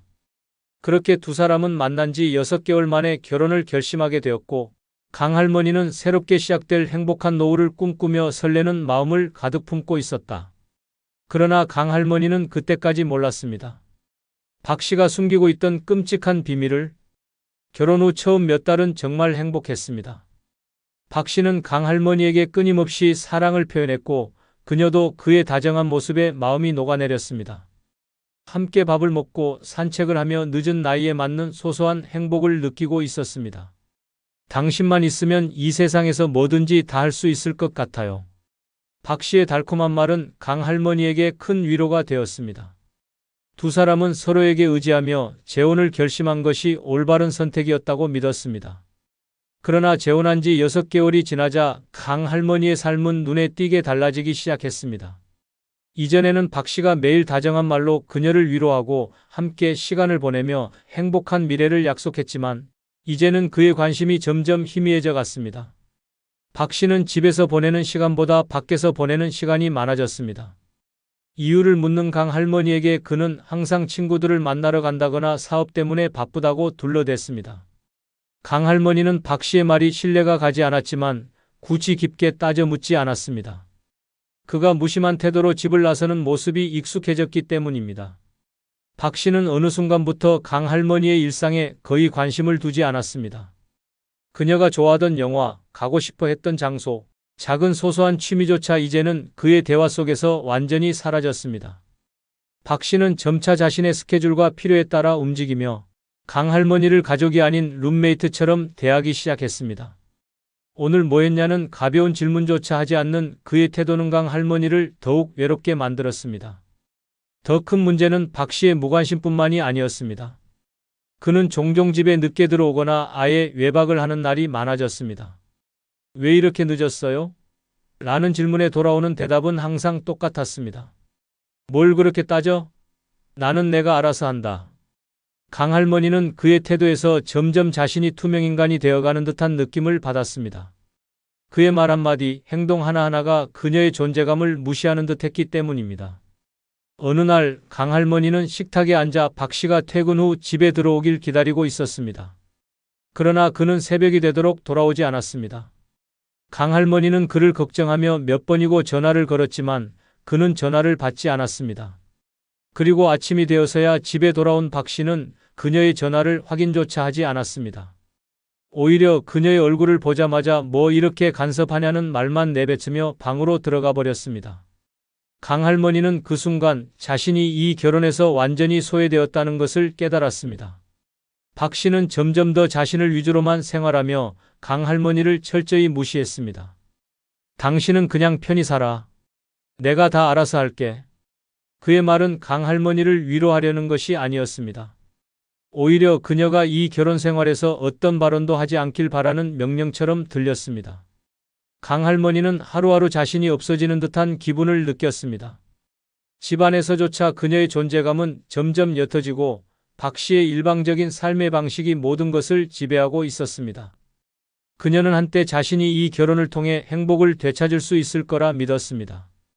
그러나 현실은 그 반대였습니다. 강 할머니는 결혼 전보다 더 고독했고 더 소외된 삶을 살고 있었습니다. 그녀는 스스로를 돌아보며 이렇게 자문했습니다. 내가 정말 이 결혼을 해서 더 나아졌을까? 아니면 내 인생이 더 나빠진 걸까? 그녀의 질문에 대한 답은 점점 더 분명해지고 있었습니다. 그러던 박 씨의 돈을 자주 요구하기 시작했습니다. 그가 강 할머니에게 자주 부탁하는 일이 늘어났고 그 요구는 점차 부담스러워졌습니다. 처음엔 작은 부탁에 불과했지만 그 후로 점점 더 자주 더 큰 금액을 요구하기 시작했습니다. 강 할머니는 처음엔 그저 가난한 사람이 고생하는 건 당연한 일이라며 넘어갔습니다. 하지만 점점 더 많은 돈을 요구하며 그가 미리 알려준 것보다 상황이 심각한 것 같다는 느낌이 들기 시작했습니다. 그리고 어느 날 강 할머니는 문득 이상한 점을 발견했습니다. 박 씨는 매번 돈이 부족하다며 돈을 빌려달라고 했지만 그의 생활은 결코 어려워 보이지 않았습니다. 가끔씩 외출할 때마다 그가 소위 잘 나가는 친구들과 만나고 있던 것입니다. 강 할머니는 그들을 여러 번 보았고 그들이 매우 호화로운 삶을 살고 있다는 것을 알게 되었습니다. 그렇다면 왜 나에게 돈을 계속 요구하는 걸까? 강 할머니는 의문을 품기 시작했고 이내 박 씨의 숨겨진 과거가 조금씩 드러나게 되었습니다. 그의 과거는 생각보다 훨씬 충격적이었습니다. 강 할머니는 우연히 그의 통장 내역을 확인하게 되었고 그곳에는 엄청난 빚이 쌓여 있었습니다. 박 씨는 재혼전, 도박에 빠져 돈을 날리고 있었던 것입니다. 도박으로 인한 빚은 그의 인생을 망쳤고 그 사실을 강 할머니에게 숨긴 채 재혼을 결심했던 것입니다. 그는 그저 강 할머니의 연금과 재산을 의지해 살아가려 했을 뿐이었습니다. 강 할머니는 그 사실을 알게 되자 자신이 얼마나 속았는지를 실감하게 되었습니다. 그동안 모든 것을 믿고 의지했던 박 씨가 결국 자신에게 큰 부담이 되어 돌아올 수 있다는 사실에 충격을 받았습니다. 그러나 그때는 이미 너무 늦었습니다. 박 씨는 점점 강 할머니를 투명인간처럼 취급하기 시작했습니다. 돈을 요구할 때마다 더욱 냉정하고 마치 그게 당연한 일인 것처럼 행동했습니다. 강 할머니는 자신이 한때 느꼈던 사랑과 배려가 전부 거짓말이었다는 사실을 받아들이기 힘들었습니다. 그리고 이제야 깨달았습니다. 그가 결혼을 결심한 이유는 결코 사랑이 아니었다는 것을. 강 할머니는 점점 더 깊은 절망 속으로 빠져들고 있었습니다. 박 씨와의 결혼 생활은 강 할머니의 삶에서 모든 기쁨을 앗아갔고 그는 그녀에게 상처만 남겼습니다. 그러나 강 할머니는 더 이상 이런 식으로 살 수 없다는 것을 깨달았습니다. 박 씨가 그녀의 삶을 파괴하도록 내버려 둘 수는 없었습니다. 그렇게 강 할머니는 반격을 결심하게 되었습니다. 그러던 중 강 할머니의 상황을 안타깝게 여긴 오랜 친구가 한 가지 제안을 했습니다. 이대로 참지 말고 변호사를 찾아가 봐. 당신이 혼자가 아니라는 걸 보여줘야 해요. 처음에는 변호사를 찾아간다는 것이 강 할머니에게 낯설게 느껴졌습니다. 그러나 친구의 조언에 용기를 얻은 그녀는 지역에서 신뢰받는 변호사 사무실을 방문하게 되었습니다. 그곳에서 강 할머니는 열정적이고 경험이 풍부한 김 변호사를 만났습니다. 김 변호사는 강 할머니의 이야기를 처음부터 끝까지 진지하게 경청했습니다. 박 씨가 그녀에게 어떤 고통을 주었는지, 그리고 그가 얼마나 교묘하게 그녀의 재산과 삶을 이용했는지를 차근차근 짚어나갔습니다. 할머니, 이건 단순한 결혼 문제가 아닙니다.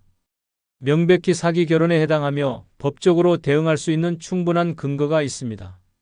김 변호사의 단호한 말은 강 할머니에게 큰 위안을 주었습니다. 그녀는 오랜만에 마음속에서 작은 희망이 피어오르는 것을 느꼈습니다. 김 변호사는 박 씨의 숨겨진 과거를 철저히 조사하기 시작했습니다. 박 씨의 은행 기록, 과거 금융거래 내역, 심지어 도박장 출입 기록까지 모두 철저히 파헤쳤습니다. 이 사람은 명백히 신뢰를 이용하여 결혼을 가장했습니다. 법적으로 충분히 문제 삼을 수 있습니다. 김 변호사의 말은 강 할머니에게 자신감을 주었습니다. 그녀는 이제 박 씨에게 받은 고통을 되돌려줄 준비를 시작했습니다. 변호사의 조언에 따라 강 할머니는 박 씨가 그녀에게 했던 모든 행동을 기록하기 시작했습니다. 박 씨가 돈을 요구했던 상황, 그녀를 무시했던 은행, 그리고 그가 숨겼던 빚에 관한 이야기까지 모든 증거를 꼼꼼히 정리했습니다. 이제 강 할머니는 자신을 방어할 뿐만 아니라 박 씨를 향해 강력히 맞설 준비가 되어 있었습니다. 내가 왜 이런 대우를 받아야 했을까? 이건 내 잘못이 아닙니다. 그녀는 과거의 무기력함에서 벗어나 점점 더 강한 모습으로 변화하고 있었습니다. 김 변호사는 그녀를 응원하며 말했습니다. 이제부터는 우리가 이길 차례입니다. 박 씨가 저지른 잘못을 모두 드러내 보입시다. 강 할머니는 더 이상 예전에 소심하고 억눌린 여성이 아니었습니다. 그녀는 자신의 권리를 지키기 위해 싸우기로 결심했습니다. 박 씨가 그녀의 삶을 망치려 했던 것처럼 이제 그녀가 박 씨의 거짓말과 비밀을 모두 드러낼 차례였습니다. 복수의 서막이 이제 막 올랐습니다.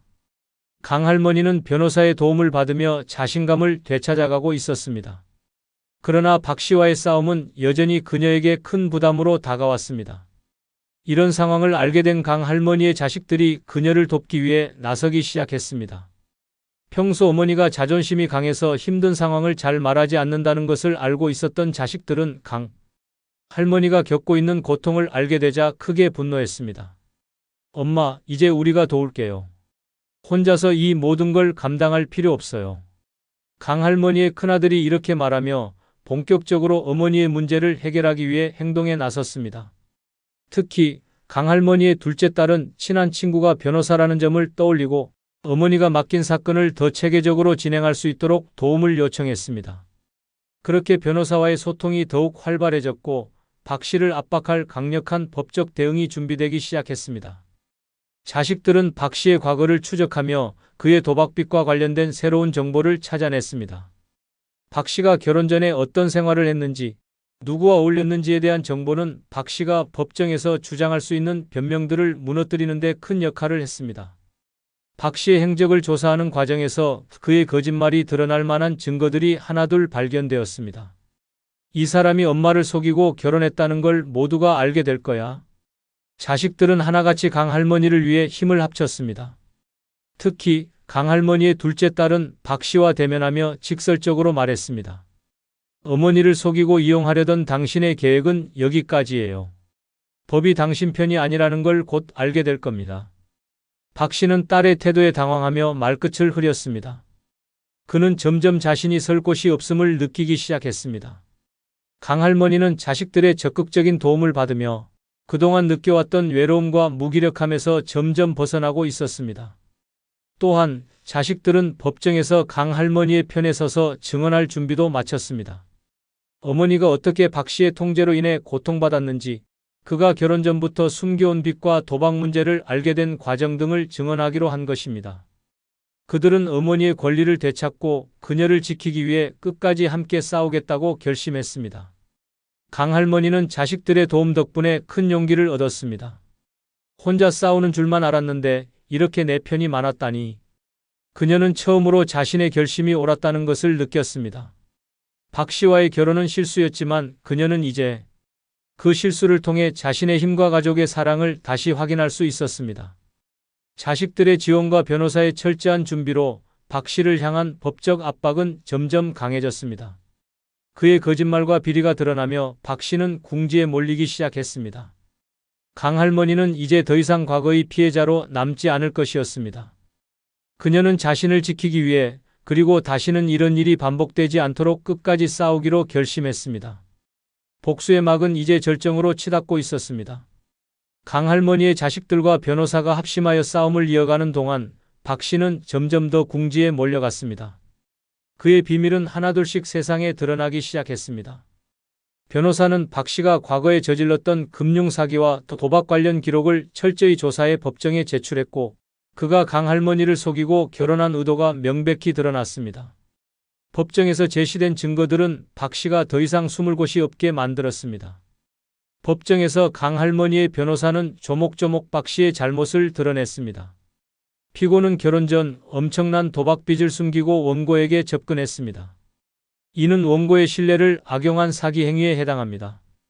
변호사의 말에 박 씨는 아무 말도 하지 못하고 고개를 숙일 수밖에 없었습니다. 그의 불성실한 태도와 거짓말이 모두 밝혀지는 순간 법정 분위기는 한층 더 무거워졌습니다. 박 씨의 변명은 더 이상 통하지 않았습니다. 제가 그런 의도로 결혼한 게 아닙니다. 그저 어려운 상황에서 도움을 받고 싶었던 겁니다. 그는 계속해서 자신의 행동을 정당화하려 했지만 이미 드러난 증거 앞에서 그의 주장은 무용지물이었습니다. 강 할머니의 자식들은 박 씨의 행동을 비난하며 어머니를 위해 목소리를 높였습니다. 우리 어머니를 이렇게 속이고 이용한 건 용납할 수 없습니다. 그는 어머니를 단순한 수단으로 여겼을 뿐입니다. 결국 법원은 박 씨가 강 할머니에게 끼친 정신적 고통과 경제적 손실에 대해 책임을 지도록 판결했습니다. 그는 강 할머니의 재산 일부를 돌려줘야 했으며 앞으로 그녀에게 접근하지 못하도록 접근 금지 명령까지 내려졌습니다. 박 씨는 판결을 듣는 동안 표정 하나 변하지 않았지만 그의 입술은 떨리고 있었습니다. 그는 결국 자신이 저지른 잘못의 대가를 치러야 하는 현실을 받아들일 수밖에 없었습니다. 강 할머니는 법정에서 판결을 들으며 복잡한 감정을 느꼈습니다.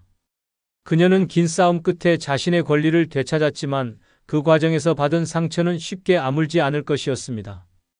그러나 그녀는 한 가지를 확실히 깨달았습니다. 내 삶은 내가 지켜야 한다.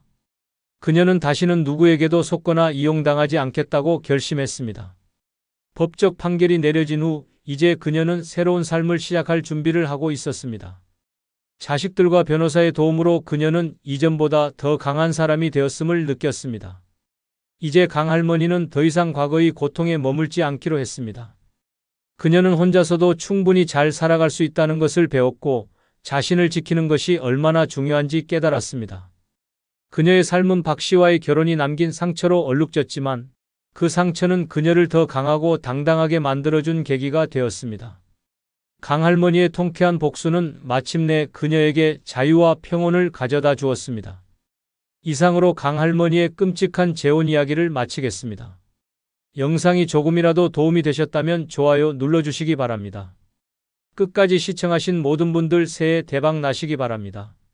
노년에 죽어도 버리면 안 되는 한 가지가 있습니다. 그것은 바로 이기심입니다. 노년의 가장 위험한 생각은 바로 이 나이에 무슨 이기심이야? 라는 말입니다. 나이가 들수록 남에게 양보하고 베풀고 헌신해야 한다는 말이 미덕처럼 들리지만 그 말에 속아 자신을 희생한다면 당신의 노후는 고통과 후회의 연속이 될 뿐입니다. 진정한 행복한 노년은 자신을 지키는 이기심에서 시작됩니다. 한번 생각해 보세요. 당신이 희생하며 살아온 결과 남들은 행복했을지 모르지만 정작 당신은 어떤가요? 남들은 당신의 돈을 당연히 여기고 시간을 쉽게 요구하며 감정까지 끌어가려 합니다. 하지만 그 결과는 당신의 무기력과 외로움입니다.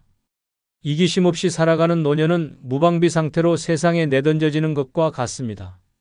이기심은 절대 나쁜 것이 아닙니다.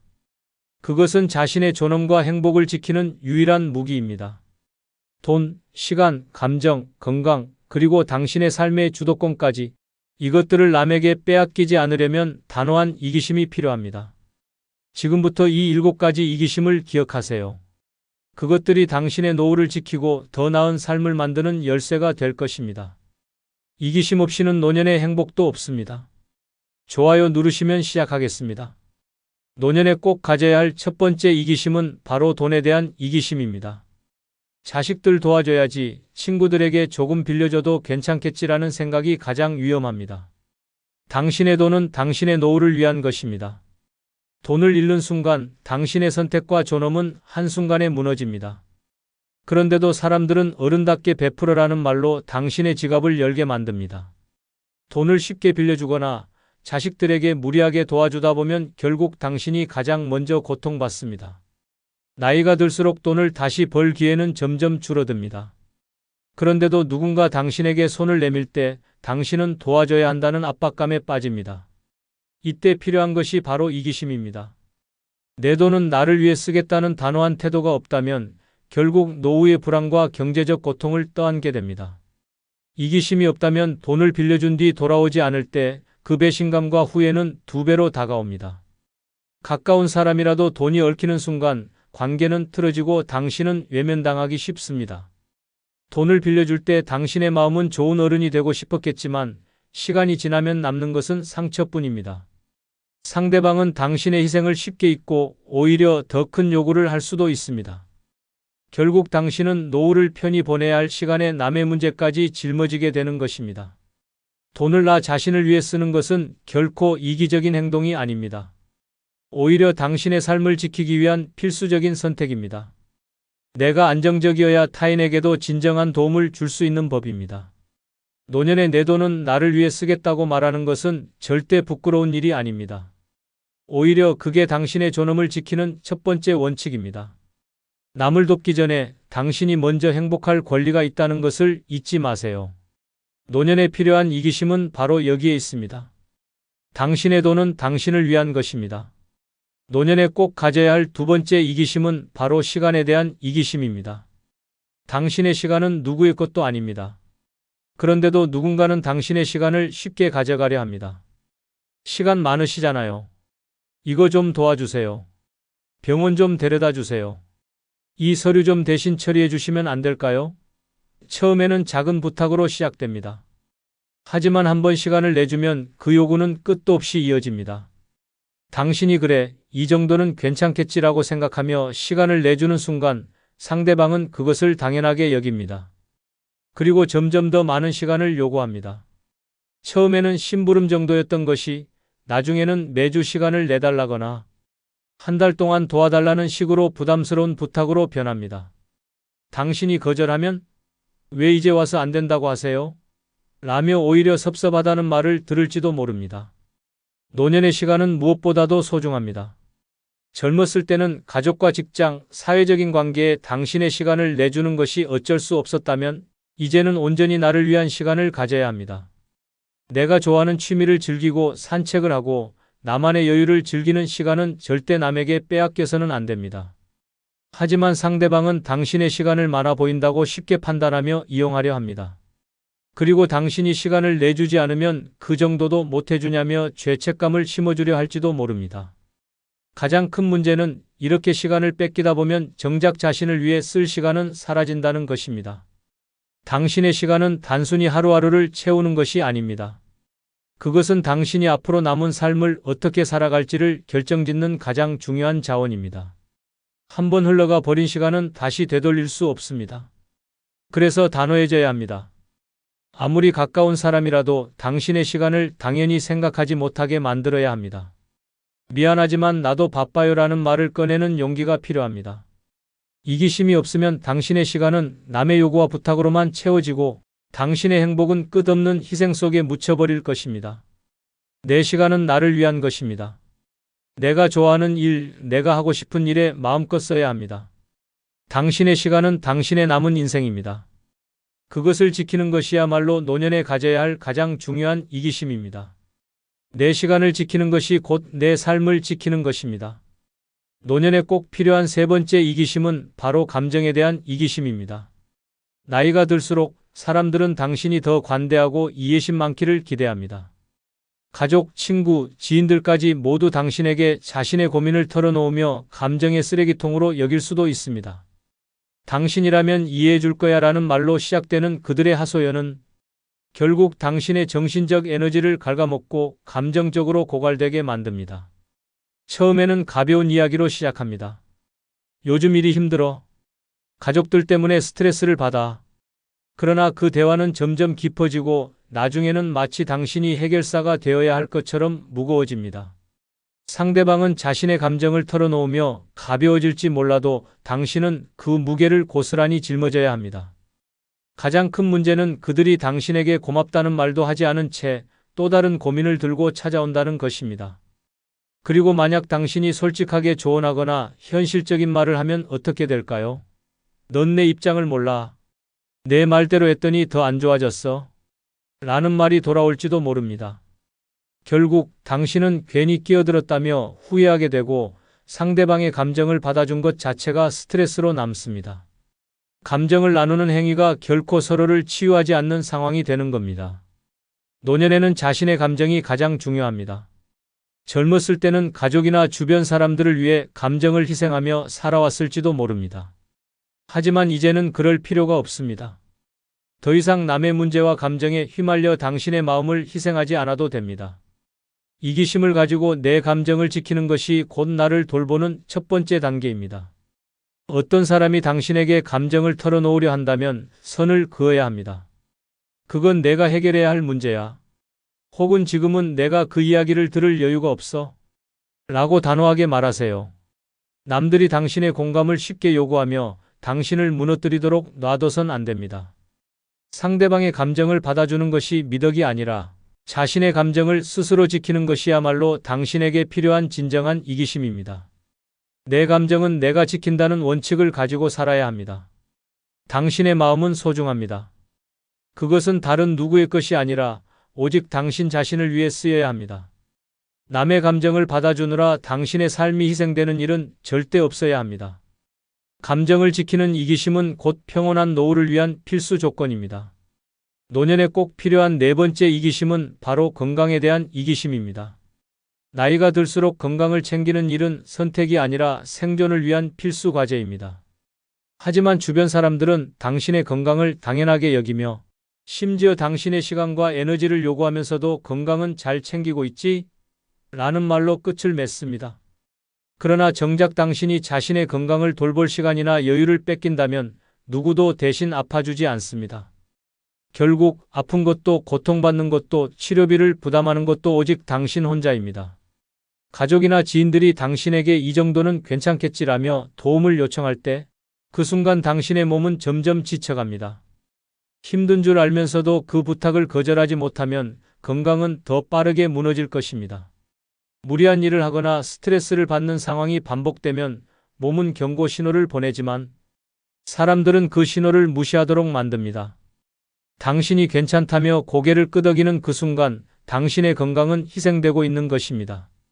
더 큰 문제는 당신의 건강이 나빠지기 시작하면 정작 도움을 요청해야 할 순간에 주변 사람들은 차갑게 변할 가능성이 있다는 점입니다.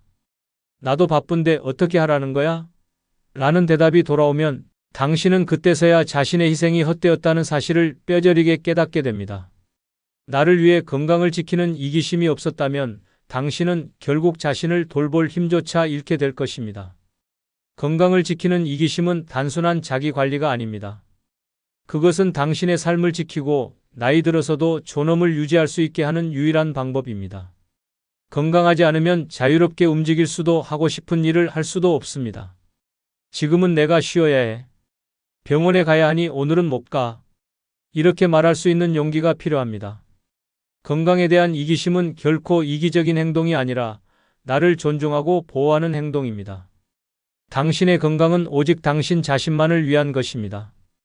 남이 대신 살아주지 않듯 남이 대신 건강을 챙겨주지도 않습니다. 당신이 건강을 지키기 위해 거절하거나 선을 그을 때 그건 절대 부끄러운 일이 아닙니다. 오히려 당신의 삶을 더 오래, 더 행복하게 유지하기 위한 가장 현명한 선택입니다. 내 건강은 나를 위해 지킨다는 이기심을 가지고 오늘부터라도 스스로를 돌보는 데 집중하세요. 그래야 노년에도 삶의 주인이 될 수 있습니다.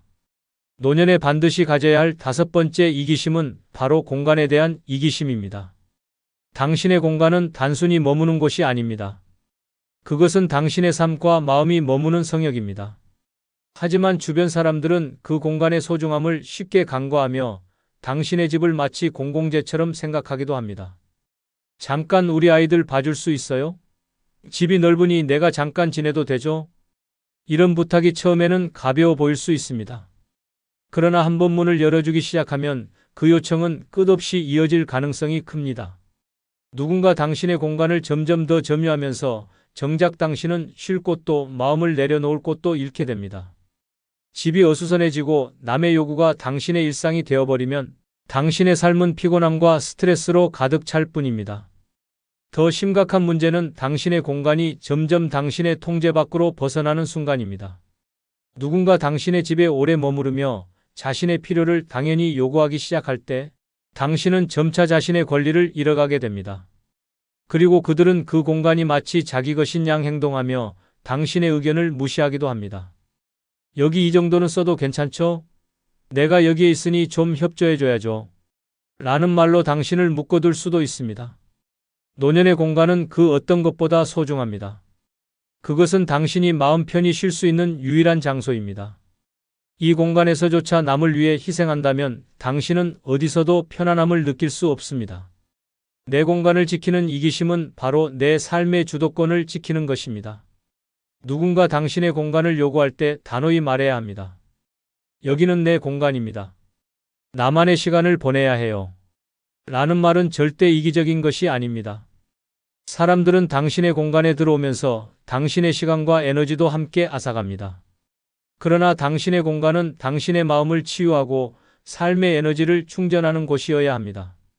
그것을 남에게 내주는 순간 당신의 평온한 노후는 사라지고 피로와 스트레스만 남게 될 것입니다. 내 공간은 나만의 성역이다. 이기심을 가지고 당신의 집과 마음의 영역을 지키세요. 아무리 가까운 사람이라도 당신의 공간을 마음대로 침범하도록 내버려 두지 마십시오. 당신의 삶은 그곳에서 시작되고 그곳에서 지켜져야 하니까요. 노년에 꼭 가져야 할 6번째 이기심은 결정에 대한 이기심입니다. 나이가 들면 이상하게도 사람들이 당신의 결정을 대신 내리려 드는 경우가 많아집니다. 이건 이렇게 해야 해요. 어머니, 이건 우리 말 듣는 게 좋아요. 당신의 삶에 대해 마치 자신들이 더 잘 안다는 듯이 조언하고 간섭하는 이들이 늘어납니다. 그리고 당신이 그 말을 따르지 않으면 왜 이렇게 고집이세요? 라며 당신을 문제로 몰아가기도 합니다. 결정을 빼앗기면 당신의 삶은 더 이상 당신 것이 아닙니다. 자식들이나 주변 사람들이 당신을 위한다고 하면서도 결국은 자신들의 편의에 맞춘 선택을 강요하기도 합니다.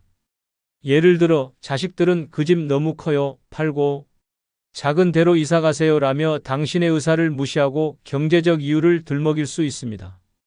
또 다른 사람들은 건강을 위해 이걸 하세요, 저걸 하지 마세요 라며 당신이 원치 않는 방향으로 몰아갈 수도 있습니다. 당신은 그저 고개를 끄덕이며 따르는 존재로 전락할 위험에 처하게 됩니다. 노년의 결정은 곧 존엄과 직결됩니다. 남이 대신 결정을 내리도록 내버려 두면 당신은 자신의 삶에서 점점 밀려나게 됩니다. 자존감은 떨어지고 누군가의 판단에 의존해야 하는 상황이 반복되면 삶의 의욕도 사라질 수 있습니다. 그런데 이런 상황을 방지하려면 바로 내 결정은 내가 내린다는 이기심이 필요합니다. 당신의 삶에 대한 결정은 당신이 가장 잘 압니다. 무엇이 필요하고 무엇이 맞는지는 오직 당신의 경험과 판단으로 이루어져야 합니다.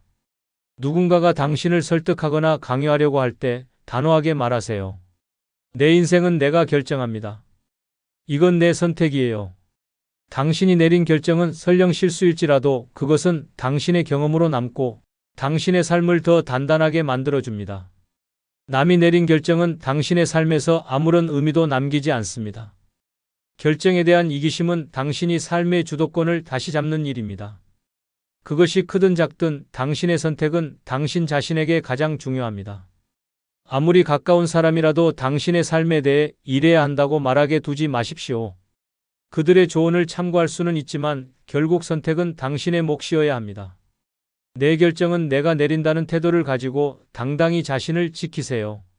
그 어떤 결정이든 그것은 당신만이 내릴 수 있는 권리입니다. 그 권리를 남에게 빼앗기는 순간 당신의 삶은 남의 삶으로 전락할 뿐입니다. 당신의 선택이 곧 당신의 인생입니다.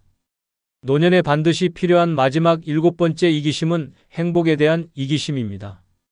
많은 사람들은 나이가 들수록 나중에 더 행복해지겠지라는 막연한 기대를 버리지 못합니다. 그러나 현실은 다릅니다.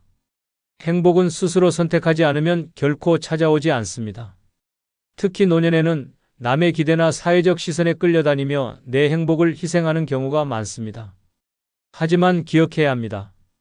당신의 행복은 누구의 것도 아닌 당신의 것입니다. 그 나이에 뭘 그런 거래? 할머니, 이제 편히 쉬세요. 주위 사람들은 당신이 무언가 새로운 것을 시도하거나 스스로 행복을 찾으려 하면 은근히 제지하거나 무시합니다. 그들은 당신이 마치 조용히 인생의 뒤편으로 물러나야 한다고 생각하는 듯 행동합니다. 그러나 이런 태도는 당신의 삶을 갉아먹는 가장 큰 독입니다. 스스로 행복을 선택하지 않으면 남들이 강요하는 불행을 살아가게 될 뿐입니다. 가장 큰 문제는 당신이 행복을 선택하지 않는다면 주변 사람들의 행복을 위해 희생하게 된다는 점입니다. 자식들이나 가족은 당신의 희생을 요구하거나 당신이 항상 그들을 위해 존재하길 기대합니다. 그들은 당신의 행복을 묻기보다 자신의 필요를 채우는 데 집중합니다. 결국 당신은 스스로를 희생하면서도 행복을 느끼지 못하고 그저 내가 이 나이에 이 정도면 충분히 행복해야지라고 자위하게 됩니다. 행복에 대한 이기심은 자신을 위해 당당히 말하고 행동하는 것에서 시작됩니다. 나는 이걸 하고 싶어. 내가 원하는 건 이거야. 이렇게 말할 수 있어야 합니다.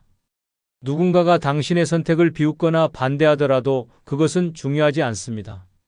행복은 오직 당신 자신만을 위한 것이기 때문입니다. 스스로의 행복을 선택하는 것은 단순한 개인적인 욕심이 아니라 존엄한 삶을 유지하기 위한 가장 중요한 원칙입니다. 나이가 들수록 행복은 저절로 주어지는 것이 아니라 스스로 쟁취해야 한다는 것을 깨닫게 됩니다. 남들의 눈치를 보거나 그들의 기대에 맞추려 하지 마십시오. 당신이 선택하지 않는 행복은 결코 당신의 것이 아닙니다. 내 행복은 내가 선택한다는 이기심을 가지세요. 세상이 뭐라 하든 당신의 삶은 당신의 것이고 당신만이 행복의 주인이 될 수 있습니다. 행복을 위한 이기심은 노년의 삶을 빛나게 하는 마지막 열쇠입니다. 결국 이기심은 당신의 노년을 지키는 최후의 무기입니다. 남들이 뭐라 하든 당신의 시간, 돈, 감정, 건강, 그리고 선택은 오직 당신의 것입니다. 이 나이에 무슨 이기심이야 라는 말로 당신을 흔드는 사람들에게 이렇게 외쳐야 합니다. 내 인생은 내가 지킵니다. 이기심이 없으면 남들은 당신의 희생을 당연하게 여기고 당신은 남는 에너지 없이 소진된 채 삶을 이어가야 할지도 모릅니다. 하지만 이기심을 가지면 상황은 달라집니다. 당신의 삶은 더 이상 남의 것이 아니라 당신의 것으로 돌아옵니다. 나를 지키고 나를 위해 살겠다는 결심이 곧 당신의 존엄과 행복을 지키는 첫걸음입니다. 노년은 남을 위해 헌신하는 시간이 아니라 오롯이 나 자신을 위한 시간입니다. 남들에게 맞추며 희생하다 잃어버린 시간을 이제 되찾아야 합니다. 죽어도 이기심만은 버리지 않겠다는 마음가짐이 있다면 당신은 노년에도 당당하고 찬란하게 살아갈 수 있습니다. 남의 시선은 상관없습니다. 이제 내 삶의 주인은 나입니다. 당신만이 당신의 노후를 빛낼 수 있습니다. 이상 오늘의 영상을 마치겠습니다. 좋아요, 구독 누르시면 감사하겠습니다. 안녕히 계십시오. 명절은 가족이 모여 행복한 시간을 보내는 날이라죠. 하지만 모든 가정이 그런 따뜻한 풍경만 펼쳐지는 건 아닙니다. 우리 사회에는 명절마다 감정의 폭탄이 터지는 전쟁터 같은 집들이 있습니다. 바로 시어머니와 며느리가 주연인 막장 드라마 같은 이야기 말입니다. 명절은 전통을 지켜야 한다는 시어머니의 목소리와 왜 나만 희생해야 하죠? 라고 묻는 며느리의 불만이 정면으로 충돌하며 그날의 분위기는 순식간에 얼어붙곤 합니다. 오늘 소개할 이야기는 명절 준비 중에 벌어진 사소한 갈등이 걷잡을 수 없이 커지면서 집안 전체를 뒤흔든 사건입니다. 시어머니의 며느리가 이 정도는 해야지라는 말 한마디가 불씨가 되어 며느리는 끝내 참았던 감정을 폭발시키고 말았죠.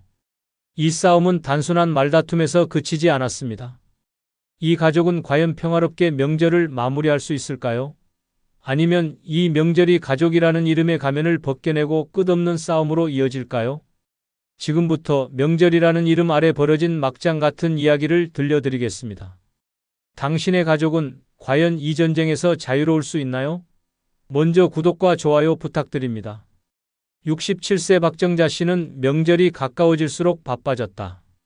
젊었을 땐 손 하나 까딱 안 하던 남편과 손발을 맞추며 명절 준비를 도맡아 하던 시절이 떠오르곤 했다.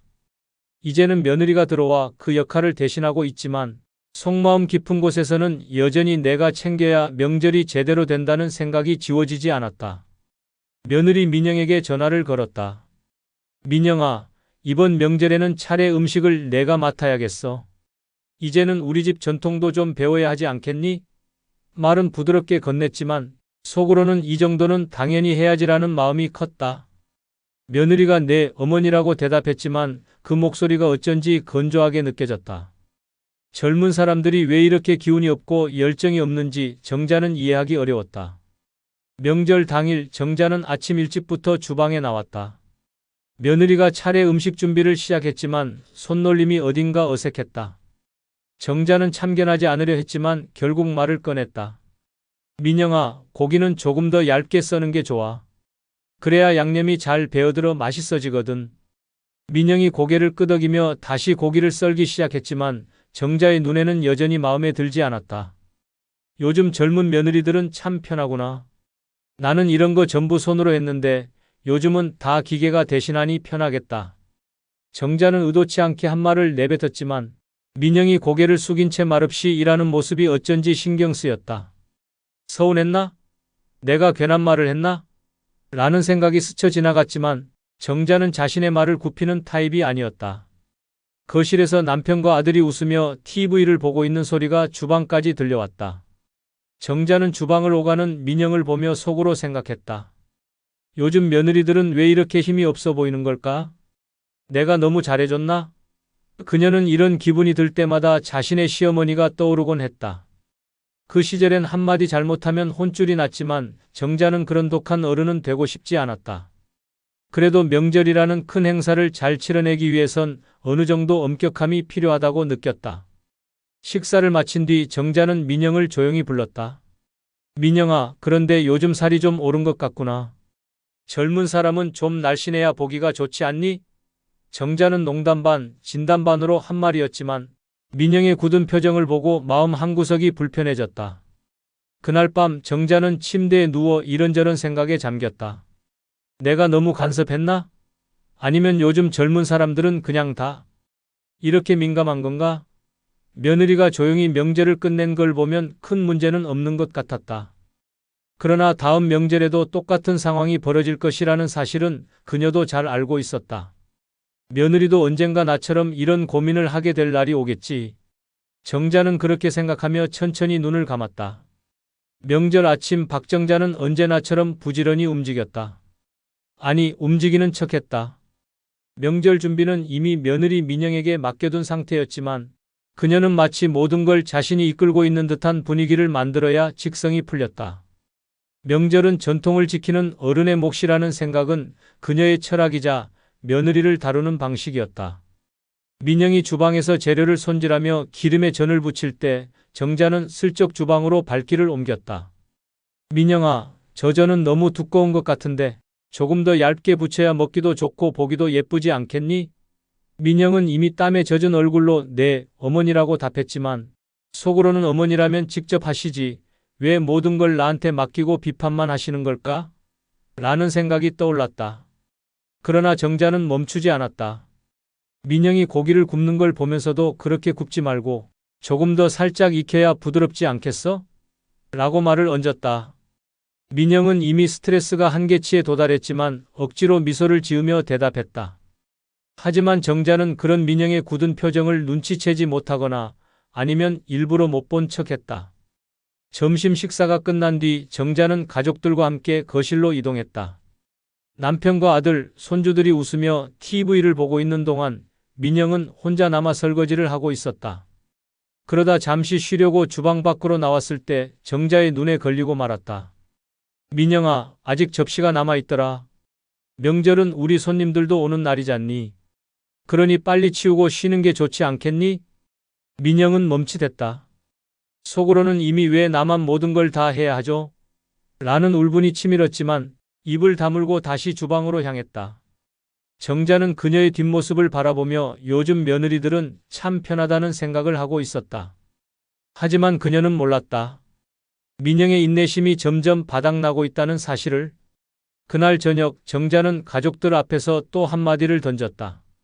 민영아, 차례상 준비하느라 고생 많았겠지만 차례 음식이 좀 덜 정성이 들어간 것 같더라. 나 때는 밤새 준비하곤 했는데 요즘 사람들은 너무 쉽게 생각하는 것 같아. 민영은 결국 들고 있던 젓가락을 내려놓았다. 어머니, 제가 정성을 안 들인 건 아니에요. 그런데 왜 늘 부족하다고 하시는 거죠? 순간 방 안이 조용해졌다. 정자는 어이가 없다는 표정으로 민영을 바라보았다. 내가 부족하다고 한 게 아니라 요즘 스타일이 그렇다는 얘기야. 넌 왜 그렇게 예민하게 받아들이니? 민영의 마음속에 쌓였던 불만이 폭발하려는 순간 남편이 나섰다. 민영아, 그냥 어머니가 하신 말씀인데 너무 예민하게 받아들이지 마. 하지만 이 말은 기름을 부은 격이었다. 민영은 쏟아지는 눈물을 간신히 참으며 말했다. 저는 매번 이렇게 참으면서 해야 하나요? 제가 무슨 로봇이에요? 명절이 대체 누굴 위한 거죠? 그 말에 정자는 순간 당황했지만 이내 차갑게 응수했다. 명절은 가족을 위한 거야. 그런데 내가 가족이라면 그 정도는 당연히 해야 하는 거 아니니? 가족, 누구를 위한 존재인가? 민영은 더 이상 말을 하지 않았다. 하지만 그녀의 표정은 이미 모든 것을 말하고 있었다. 그녀는 느꼈다. 이 집에서 가족이라는 이름은 단지 의무와 희생을 강요하는 가면에 불과하다는 것을. 그녀의 침묵은 전쟁의 시작이었다. 정자는 민영의 태도에 요즘 애들은 정말 왜 이렇게 나약한지 모르겠다고 생각했다. 하지만 그녀는 한 가지를 간과했다. 며느리 민영은 이미 폭발 직전의 감정 폭탄이었고 그 폭탄이 언제 터질지는 아무도 알 수 없었다. 명절의 긴장은 이제 극에 달하고 있었다. 다음 날 박정자는 부엌에서 나와 거실로 향하며 며느리 민영을 찾았다. 민영아, 이 찬장 정리 좀 해야겠어. 평소에 바빠서 못했는데 이번에 다 치워놓고 가면 좋겠지? 민영은 설거지를 하던 중 손을 멈췄다. 그녀는 차가운 물에 잠긴 손을 보며 한숨을 삼키고 깊은 피로감이 몰려왔다. 어머니, 지금요? 민영이 낮은 목소리로 물었다. 정자는 의아한 표정을 지으며 답했다. 그럼 명절 지나면 언제 또 시간 있겠니? 어차피 너도 오늘까지 있잖아. 이왕 하는 김에 다 끝내는 게 낫지 않겠어? 민영은 그 말을 듣고 깊게 숨을 내쉬었다. 그리고 속으로 생각했다. 내가 집에 돌아갈 수는 있을까? 아니면 영원히 이곳에서 끝없는 요구를 들어줘야 하는 걸까? 그날 저녁 정자는 가족들을 모아놓고 차례 음식을 다시 정리하며 말했다. 우리 며느리가 고생을 참 많이 했어. 그래도 조금만 더 부지런하면 더 잘할 수 있을 텐데. 요즘 사람들은 참 쉽게 피곤해하는 것 같아. 가족들 사이로 어색한 웃음이 흘렀지만 민영은 웃지 않았다. 그녀의 손은 여전히 차가운 물기와 기름 냄새로 얼룩져 있었고 마음은 더 차갑게 얼어 있었다. 어머니, 저도 사람입니다. 결국 민영은 참지 못하고 입을 열었다. 어머니, 제가 부족하다고 하시는 건 알겠어요. 하지만 저는 최선을 다했습니다. 그런데 왜 항상 부족하다고 하시는 걸까요? 정자는 순간 말을 잇지 못했다. 그녀는 자신의 권위에 도전하는 며느리의 태도에 당황했지만 이내 굳은 목소리로 말했다. 부족하다는 게 아니야. 그냥 너도 조금 더 배우고 노력하면 더 잘할 수 있다는 뜻이지. 민영은 더 이상 참지 못했다. 어머니, 매번 이렇게 노력해도 칭찬 한마디는 없으시고 항상 지적만 하시잖아요. 제가 뭘 해야 어머니 마음에 드는 건가요? 명절이면 왜 제가 이렇게 힘들어야 하죠? 그녀의 목소리는 떨렸지만 그 안에는 참을 수 없는 서러움과 분노가 담겨 있었다. 정자는 화가 나서 자리에서 일어났다. 그게 내가 할 소리냐? 명절은 가족이 함께 만드는 거야. 너도 이제 우리 가족이 됐으면 그 정도는 해야지. 요즘 며느리들은 정말 다들 이렇게 예민한 거니? 그 순간 민영은 터져 나오는 눈물을 참을 수 없었다. 가족이요? 어머니, 가족이라면서 왜 저는 늘 혼자 다 해야 하죠? 가족이라면서 제 입장은 한 번도 생각하지 않으시잖아요. 거실의 공기는 얼어붙었다. 남편은 상황을 무마하려고 말했다. 민영아, 너무 예민하게 받아들이지 마. 어머니도 너 잘 되라고 하는 말이잖아.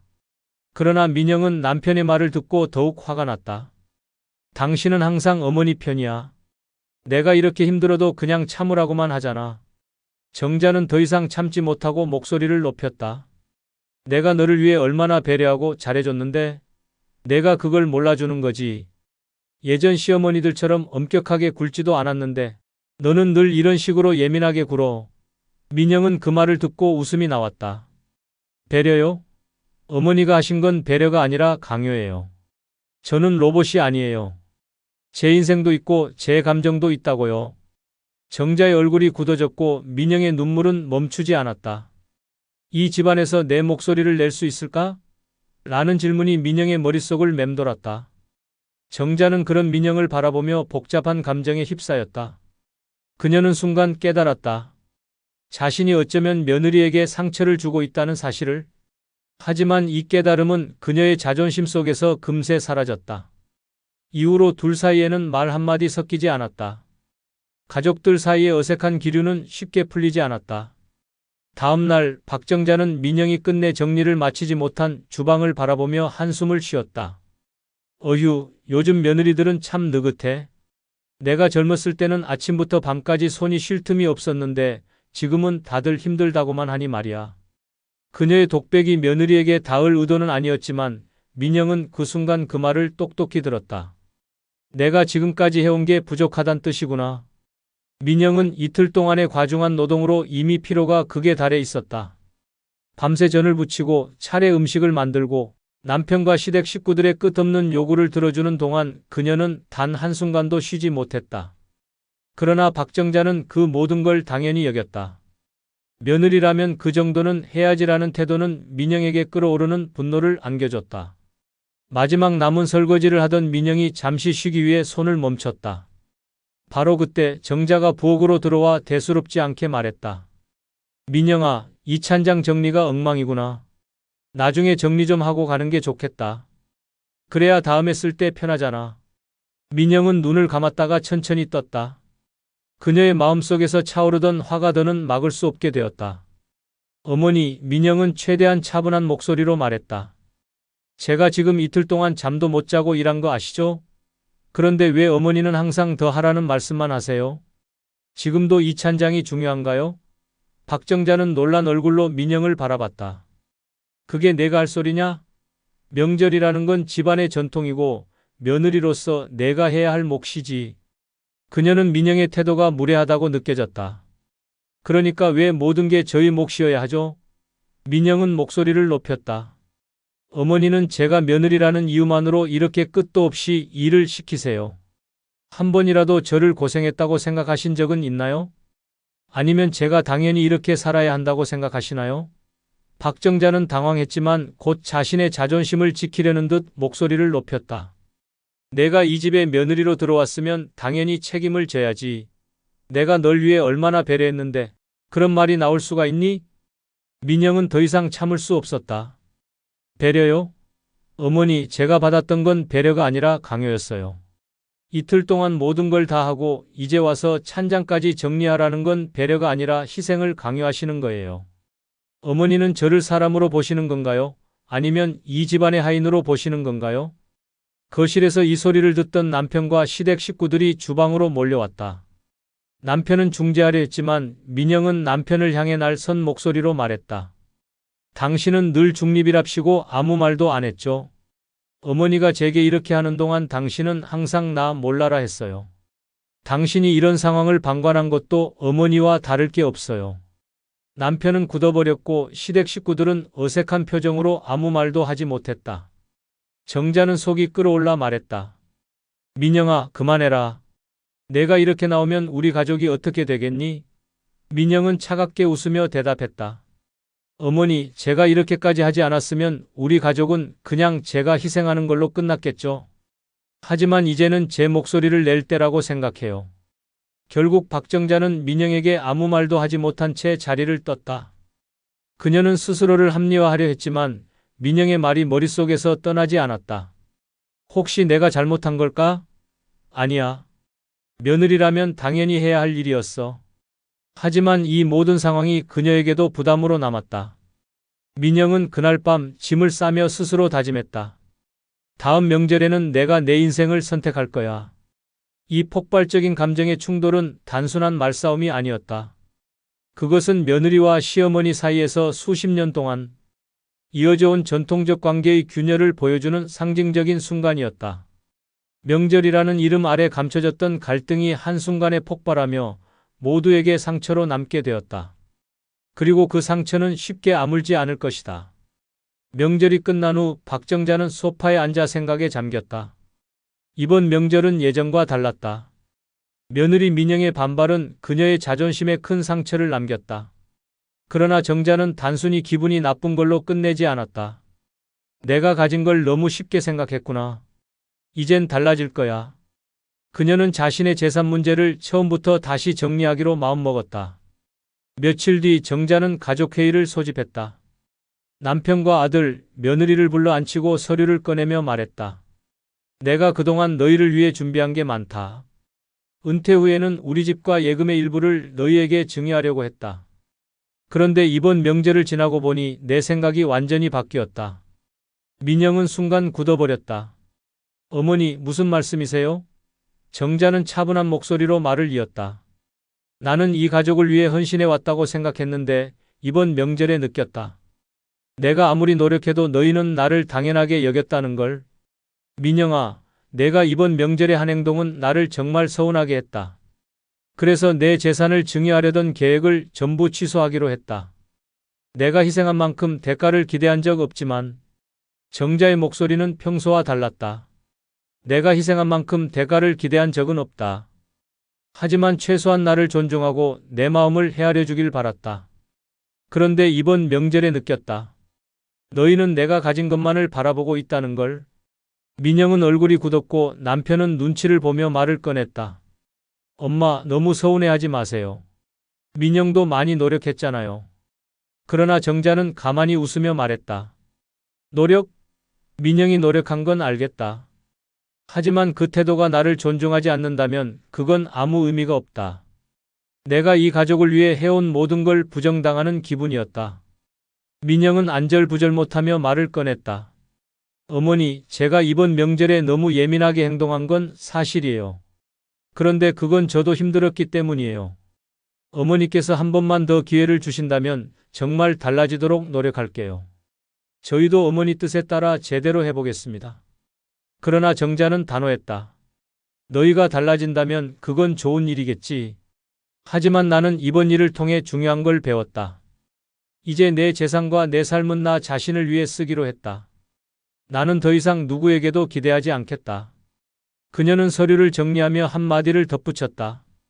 이건 단순히 돈 문제가 아니다. 나를 존중하지 않는 사람들에게는 내가 가진 걸 나눠줄 이유도 없다. 정자의 마지막 말은 민영과 남편에게 뼈아프게 다가왔다. 그녀는 가족을 위한 희생을 당연시했던 자신에게서 벗어나 스스로의 가치를 되찾는 결정을 내린 것이다. 며느리와 아들은 뒤늦게 그녀의 마음을 돌리려 했지만 정자는 미소를 지으며 자리를 떠났다. 내가 나를 지키는 법을 이제야 배웠다. 늦었지만 너무 늦은 건 아니야. 명절의 갈등은 끝났지만 정자의 새로운 시작은 이제 막 시작되었다. 이제 그녀는 자신의 삶을 그리고 자신의 미래를 오롯이 자신의 방식대로 살아가기로 했다. 이상으로 이번 영상을 마치겠습니다.